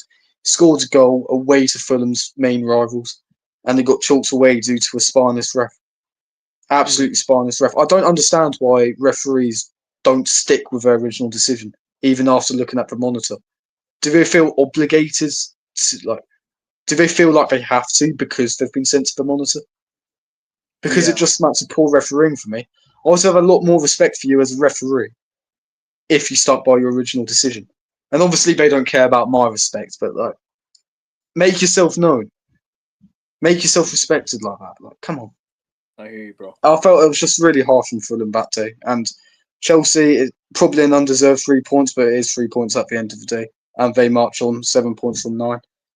They're looking, they're in a decent position. Yeah, and they're looking in a very good position now going into international break. Maybe you never know the international break. Does it affect them? We shall see. But honestly, bro, like I thought Chelsea weren't all that great in that game. I thought Chelsea didn't have the best performance, but at the end of the day, the 3 points mattered most for them, and that's what they came. That's what they played the game for. 3 points. It doesn't have to be pretty. Just get the job done, and that's what Chelsea did on the day. But the thing is, though, one thing I do have is the inconsistency of Chelsea's midfield that day. Enzo Fernandez didn't look like the same player. The first touches from Chelsea were absolutely awful. The amount of chances they could have created, the amount of chances they had, possibly could have happened, could have made happen. Tyreek George is now gone to Fulham, by the way, as well. I forgot to mention from Chelsea. So he's going to their West London rivals, their neighborly rivals, actually, I should say. Might add same road. But yeah, I mean, not much to say in this game, really. I just think Fulham, they just play such boring style football, man. I'll be honest with you. It's just Route 1. It's just Route 1 football, bro, from Fulham. I'll be honest with you. I don't enjoy Marco Silva's football at all. It's just very, very dull to watch. No, it's counter-attacking football, and I have no problem with it. I feel like they make it boring, and because like our clubs that we support struggle against them, and they often take points from each and every Big Six club. There's more emphasis on their quote-unquote negative football. But me personally, I'm not really like I'm sorry for the police car in the background. Should be arresting Arteta after yesterday's debacle, but sorry.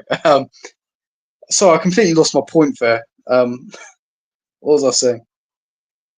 Oh no, Fulham's. Yeah. Obviously I have no problem with it. At the end of the day, it's how they want to play, and more often than not, they get a decent result out of it. So, fair play to them for doing their thing. That's what I'd say. Fair enough.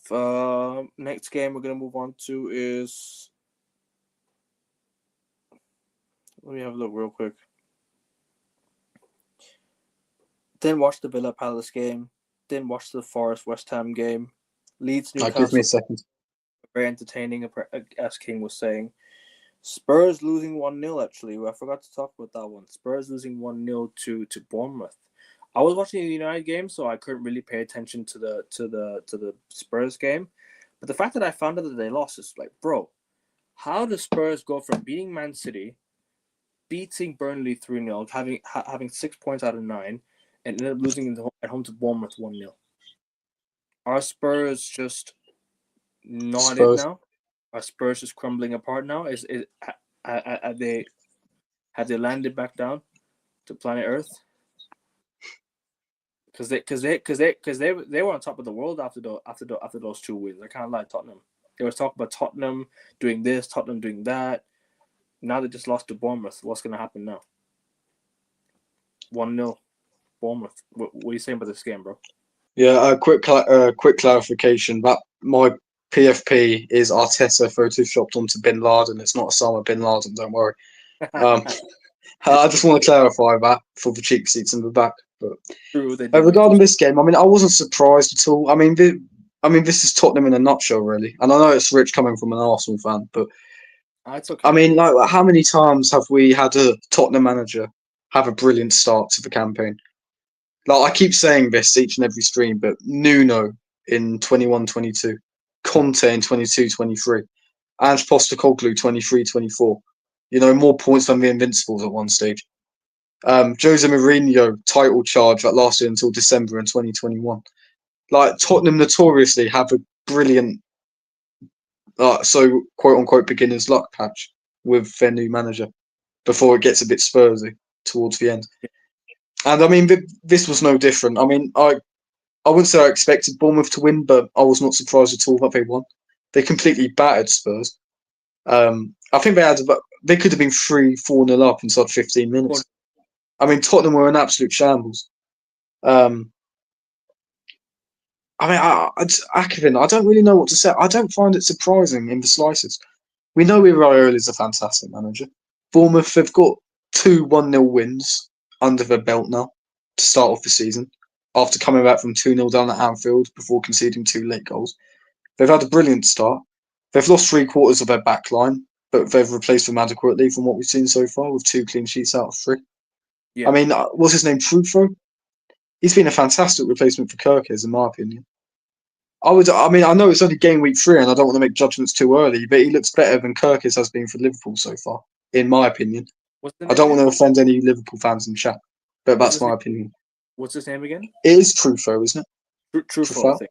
Yeah. He's been a brilliant signing so far. Really hit the ground running. Spurs, on the other hand, I mean, it is typical Spurs, and I know they won a trophy last year, but yeah, I'm not surprised at all, Ackerman. I don't really know what. Come on, boss of blue. Come on now. To be honest, Ackerman, I don't really know what to say. It's just I'm not surprised Bournemouth won. They should have won by more than 1 goal. And it was a typical lethargic home performance from Spurs. No, he's talking about Trafford. He's talking about Trafford, mate. He's talking about Trafford. Fufu. Yeah. Sorry. Anyway, no. That's all I've got to say. I don't really have any opinions on it. I mean, it's typical of Spurs to throw in that performance after beating City at the Etihad. And we know how dangerous Bournemouth can be, and they proved it yet again. Makes it Ranveer 1-1, Joshua with errors and. I trust. I've got an Englishman's tongue. All right, I mispronounce names a lot. What are your thoughts on the game? I didn't watch the game because I was watching the United. Oh yeah, good point. I wasn't able to watch the Spurs game, so that's why I'm just asking for your thoughts on the game. Look, Spurs. I'll just give my quick thoughts on this game, anyways. Even though I didn't watch it, I'll just assume what really happened. I thought Spurs just maybe couldn't break that. Couldn't break it down. Spurs just couldn't score. Maybe that's just the thing. Like maybe Spurs couldn't score. Maybe just they had a bad game. Akron, genuinely, Bournemouth dominated the game. It's not even the fact that Tottenham were piling pressure. Like Vicario had to be called into action a hell of a lot more than Bournemouth's keeper had to be. Yeah, it was a terrible performance from Spurs, but are we surprised? No. And I don't want to go on this whole hating Tottenham bandwagon because I'm not like that. Listen, they're my club's main rivals, but I'm not going to take the piss out of them for piss's sake. We've seen this from Spurs for how often now? Only Spurs can win 2-0 at the Etihad and make it look like an impenetrable side dominating midfield and lose 1-0 at Vitality. And they lose it was at Tottenham Stadium. It was Tottenham, bro. It was at Tottenham. Expressions was losing. I haven't watched the Expressions yet. I'll go watch it in a bit. Spurs couldn't get to the striker. I watched that. Okay, fair enough. But yeah, I mean, Spurs, they need to find a way. Obviously, with the new two new signings that they have, they need to create more chances. And no better game to start than the next game, which is Tottenham are playing West Ham away against their rivals. So listen, it That'd could be be a good one. It could be interesting. What a And win for West Ham, by the way. We'll get onto that soon. you can start, brother. You can start, bro. Oh, Nottingham Forest, West Ham. Yeah. Well, I mean, I didn't actually watch the game. I only I was at the Brighton Man City game. That was going on at the same time. I saw the Sky Sports. They were reviewing the scores around the grounds, and yeah, West Ham 3 goals in the final 7 minutes. I mean, fair play to them. It's what their fan base deserves. It's what the players deserve after a terrible start to the season. Yeah. Shocking from Forest as well. We expected a lot more from them. I predicted a 2-0 Forest win. But at the end of the day, fair play to West Ham. The relegation fight seems to be very interesting this year. And it's needed to be after the last 2 seasons, where the promoted sides have all gone down. And me and Josh have talked about West Ham quite a lot as well. And we've talked about how bad West Ham have been. Or not about how bad they've been, but how inconsistent West Ham will be. And the issues that West Ham have had going into the season, that they've not invested, they've not made signings, that they have a toxic atmosphere. But this 3-0 win is massive for them. I can't lie, it's massive for West Ham. It might change the season, might not. We shall see. Because what happened last week, they moved on from that, ended up going Forest 3-0 away, and ended up going to Forest and winning 3-0 away. So at the end of the day, West Ham, big up to them, big up to the 3 points, and maybe they might push on. We shall see. Leeds 0-0 Newcastle. Watched a bit of it. It was that's poor. It was a bit of an end-to-end game at times, but West Ham had chances, just couldn't take them, I guess. That's all I really have to say. No. Quick comment on Eddie Howe playing a back 5 as well. That was poor from him there. I mean, come on. Sorry, a lot of the games this week, this past weekend, I don't have much to say about. Only games I watched were Brighton, Man City, Chelsea, Fulham, and and the United game, and Liverpool, Arsenal. That's all I really have watched, to be fair. Yeah, fair enough. I'll just tell you now, it was a fucking shit game. I've got to be honest. Newcastle playing a back 5. They had no intention of winning the game. Sounds very similar to another manager that we were talking about earlier. And yeah, I mean, Newcastle fans were livid with their performance, and I can totally see why. I mean, Eddie Howe set up not to lose first and foremost, and against a newly promoted side, albeit away from home, at a hostile ground like Elland Road. You still need to go for the win there. At the end of the day, Newcastle, they're a Champions League club. You'd expect them to go for it. But they didn't. And Leeds, fair play to them. 3 games in, 2 clean sheets at their home ground, 4 points out of a possible 9. It's a pretty decent start for a newly promoted side. Sunderland are staying up. They could stay up. The Stadium of Light will be a tough game for our clubs. Everton are cooking with Jack Grealish. Jack Grealish has been an absolute baller at Everton. And I'll tell you, see, when you're free from Pep Guardiola's system that limits your game, what happens? Jack Grealish, absolute baller. Now, listen, I'm sure his trophies make up for his inhibited footballing ability at City. But I understand what you mean. I mean, he plays with a lot more freedom now, and you can see that. Did you watch the Wolves-Everton game? Did you watch it? I've seen highlights from it. Everton winning another game. Back-to-back wins now for Everton. It is indeed. They're in trouble. Wolves are in trouble, man. They could be gone this season. I think, correct me if I'm wrong, I think Wolves are the only side with 0 points this season. I think Wolves are the only side without a win this season. I think that's correct. At the end of the day, it's really worrying signs. I predicted them to win this game because, quite frankly, they needed to get off the mark. And they huffed and puffed against an Everton side, but ultimately, their poor finishing let them down. And Jack Grealish, Kieran Dewsbury-Hall, absolutely fantastic performances from both of them there. Ndiaye again, another one of Everton's bright sparks.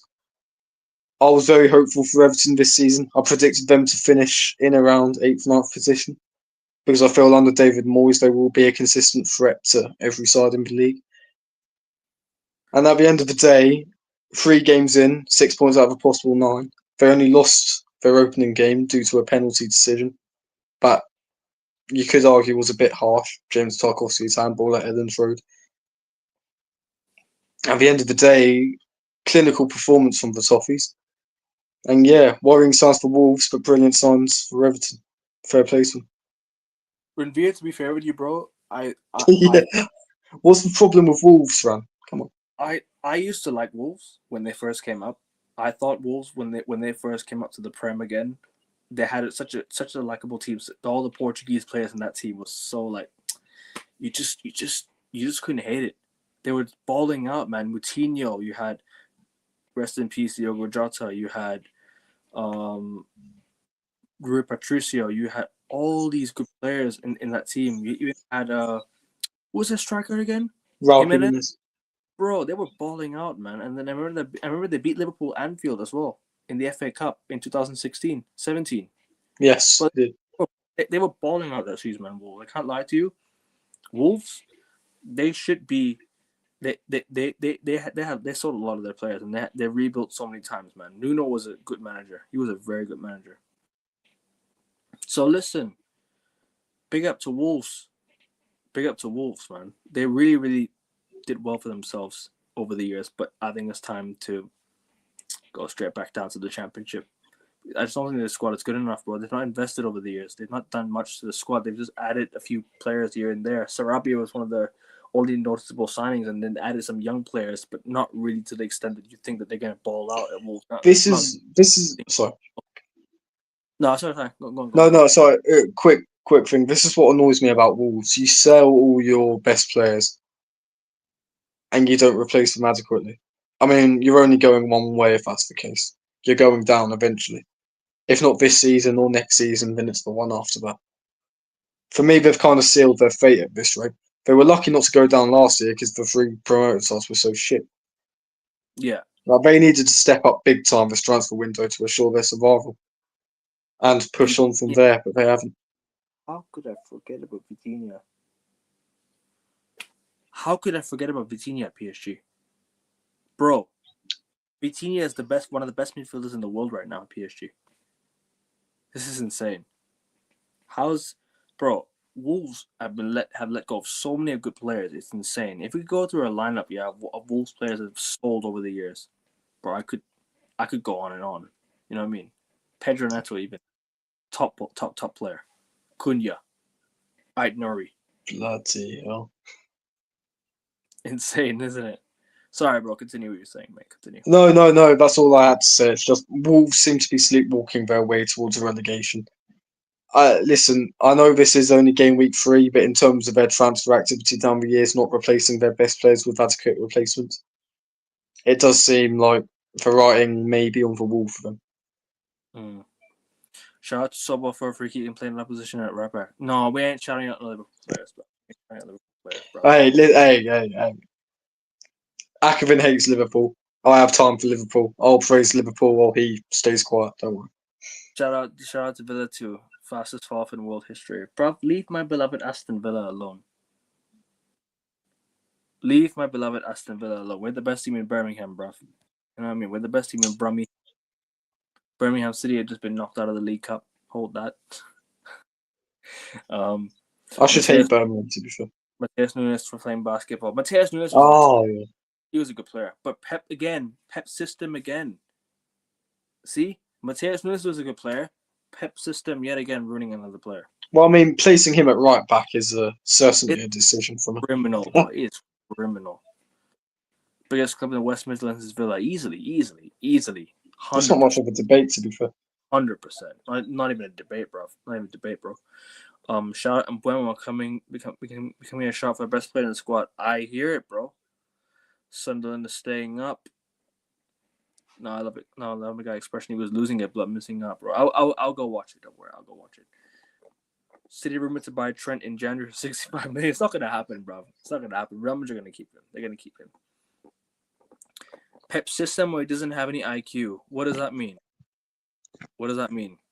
Is Pep a dumbass, or is it because his system isn't working at the minute? His system's no longer working, bro. They need to change it. It's ruining. I don't know, man. Listen, he's won 6 league titles in 9 seasons. But the newer players, trust him.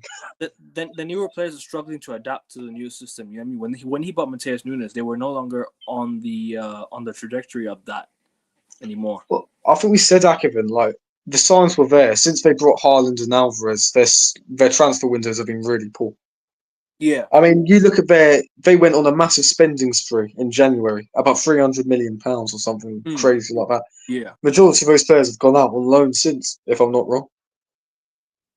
I mean, obviously they were panicking because it didn't look like they'd finish in the top 5 at one stage.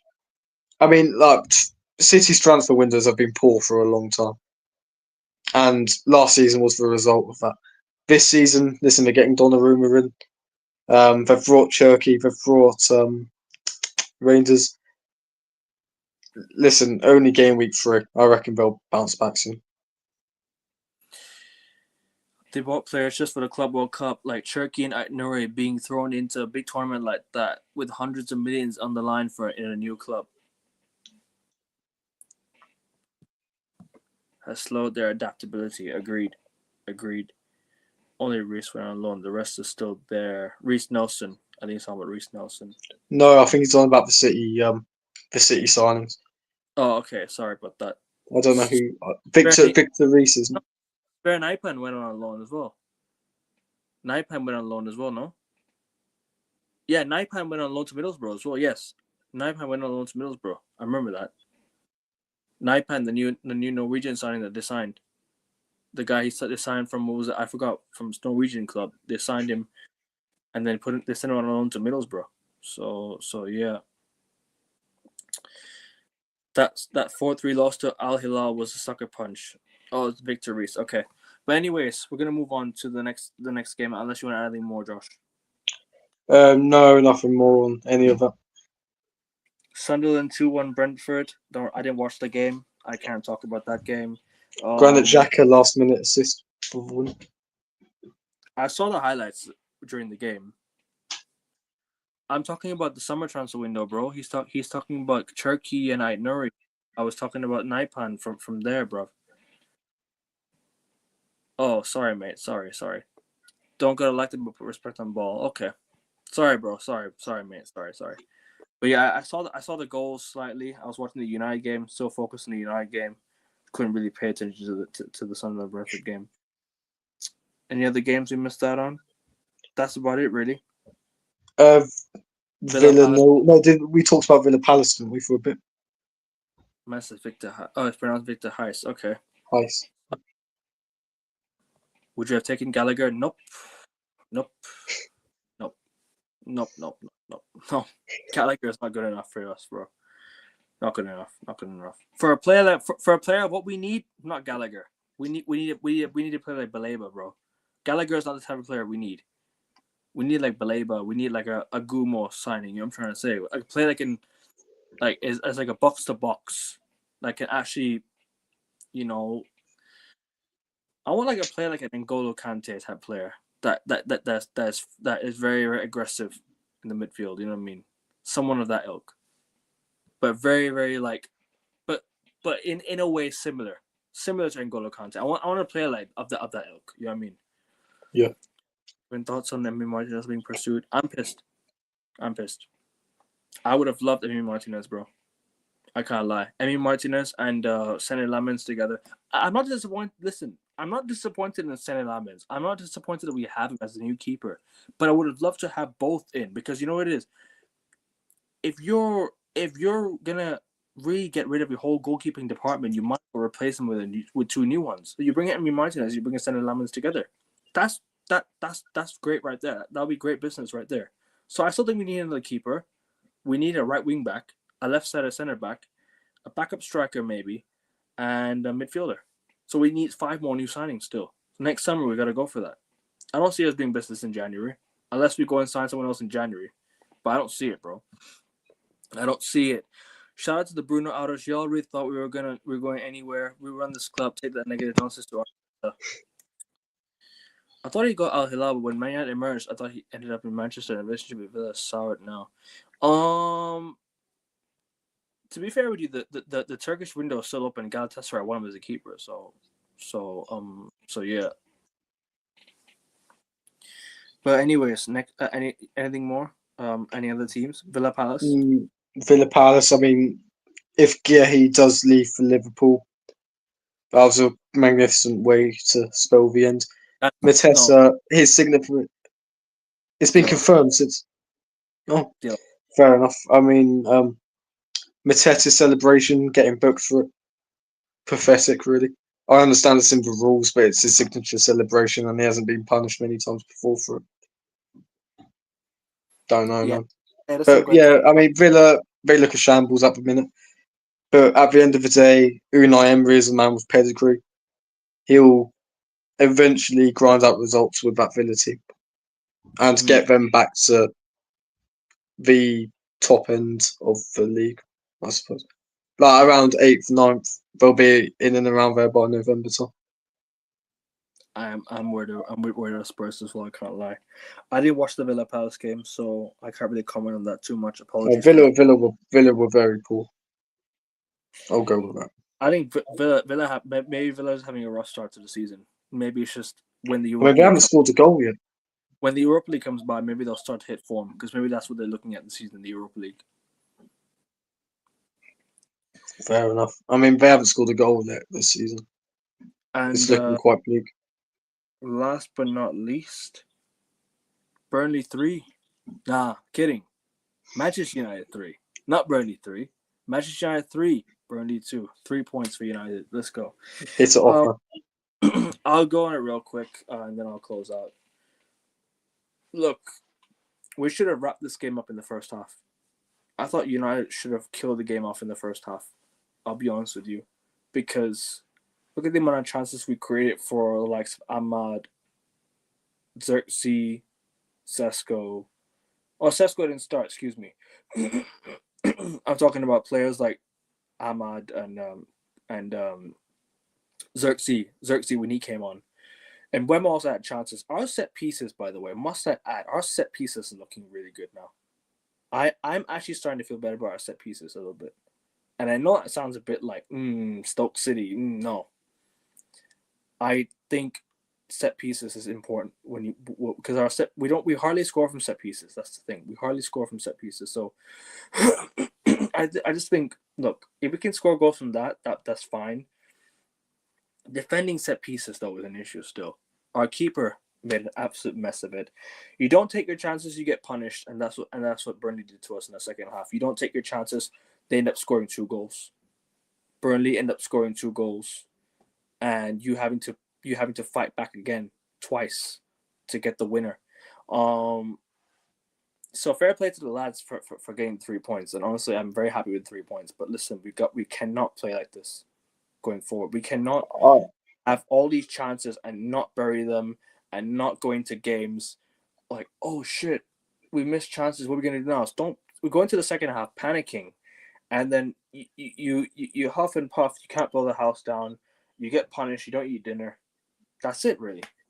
That's the story. That's the moral. That's the moral of the game. The moral of the game is you need to put the ball in the back of the net when given the chance, because some chances like that will never get to you again. They will never get to you again, and you need to be in the right position at the right time to put the ball in the back of the net. Like Mbeumo was in the second half when he scored his goal. See, type of finishes like that. You create chances for players that they're there, they finish it. Xerxes should have taken his chances. Cunha should have taken his chance. Oh, Cunha, sorry.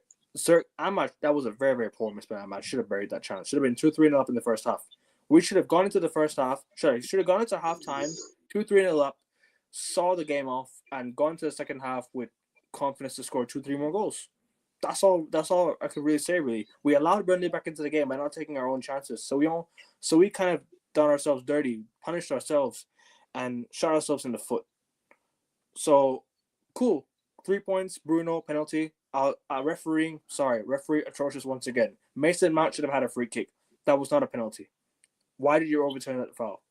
Why did you overturn the foul? It was a clear pull of the shirt by Kyle Walker. That's a yellow card at best.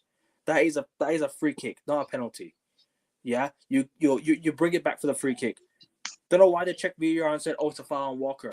No, it wasn't a foul on Walker. It was a foul on Mason Mount. That should have been a free kick to United.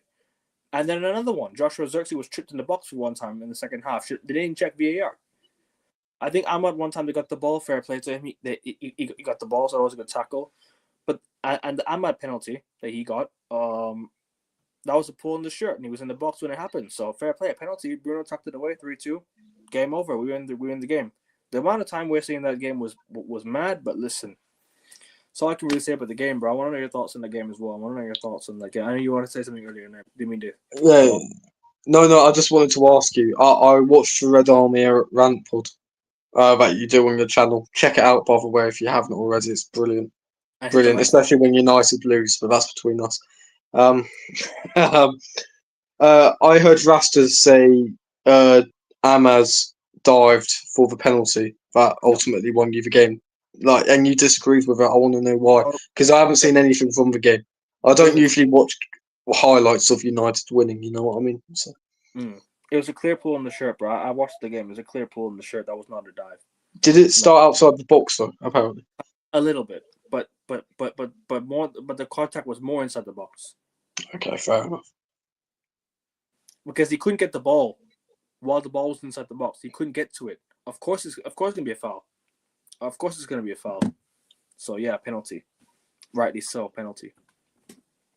And yeah, we ended up scoring him. Sorry, you want to add anything more, bro? Yeah, I wanted to ask: did Burnley score, but it was offside? Yes. Oh, because I've seen the VAR semi-automated for that. It was so close, man. That would have been class. It was offside slightly. Yeah. I mean, at the end of the day, I mean, after how your season has started, no United fan should be. Also, I shouldn't dictate your emotions, but that wasn't convincing whatsoever. Yeah, it wasn't. So like, is there cause for optimism? I mean, yes, you managed to win the game against a newly promoted side, but I mean, the problems are laid bare. There's so much wrong with your team at the minute, your manager, your club in general. We should be at least. You just need to prepare for what's coming ahead. That's all I'll say. 7 points out of 9 should have been what we got. You know what I mean? Yeah, 6 points. I'll give you that. But fair enough. Let me have my win at Old Trafford. Right? There's only been 6 in the Premier League in our history. Yeah. Nah. I'm not letting you have that, bro. Not letting you have that. But anyways, bro, I know you want to add something more as well. No, lads, just subscribe to AN Sports. Reward Akivan with his hard-working dedication, commitment, whatever positive words you can associate with Akivan, you can associate with him. One more sub away from 425 people. One more sub needed, people. Come on. One more sub and 15 likes on the video. We're on 10 likes right now. Let's get 5 more likes, people. 5 more likes and 425 subs if you can, people. Just need one more sub. Or at least 6 more if you guys could give me or 576 more until 1k subs. That's the real one there. But we're getting, we'll start off slowly, you know. We're getting there. Unlike Arteta, I trust Akivan's process, so subscribe to him. Share it with your friends, family, whatever. And no better way to end off the stream, lads. Guys, thank you so much for tuning in. I'll read the comments real quick before I close out. Boss of Blue is demanding. I don't think United fans will be happy with what I said. No, you're good. Colomwani, Xavi, I'm worried. Villa value Morgan Rogers at 80 million. Bro, this game with Marek Rostov, his value would be 40 million max. English tax. Martinez coming back, so no more Bissot until he goes Galatasaray. Did you see the way Unai Emery was saying Bissot? You see that? He's a effective way. He's a funny bloke, isn't he? Garnacho's the flop we needed. Listen, I hope he's a flop. Did you see that? I don't know if you've ever seen Harry Potter, Akivan. No, I have, yeah. You have, yeah. Have you seen that Garnacho picture that Chelsea tweeted out? He looks like Draco Malfoy going to the tower to kill Dumbledore. It's insane. It's insane for resemblance. I'll send the post to you after the stream. But it's brilliant. I'll be there for the wise. I'll be there for the bad touches, bro. Listen, I'll be there for the fail. Garnacho. Hopefully that happens. We've rubbed another 10 million. And there you go, Boss of Blue. I've read your damn comments, bro. But anyways, guys, I appreciate you guys all watching. The road to 1,000 subs is here. It's on the way. People, we're out. Make sure you guys follow, tune in. Boss of Blue, appreciate you being in the comments. Josh, be back on Thursday for the Beyond the Ball pod. And tomorrow, I'll be back with Augustia for the I'll be back with Rasta tomorrow afternoon for footy talk. Hold on, footy talk tomorrow afternoon, and tomorrow night for the tennis with Augustia and stuff. So you man, tune in, lock in, and yeah, keep locked into AN Sports, guys. 425 subs pending. One more sub needed, guys. And big up Josh for hopping on every single time, bro. Show some No love. worries, man. Chat as well, people. This guy takes time out of his day to hop on my channel. Lads. Nothing about me. Subscribe to Apple. No. Reward his dedication to the cause. Josh, it's been nearly a year since you've joined my channel, bro. It's been nearly a year since you. We need to reward you with something. We need to reward you, man, for real. But yeah, it's been a while, guys, and yeah, we're out though, people. Take care, people. We're out. Enjoy your day.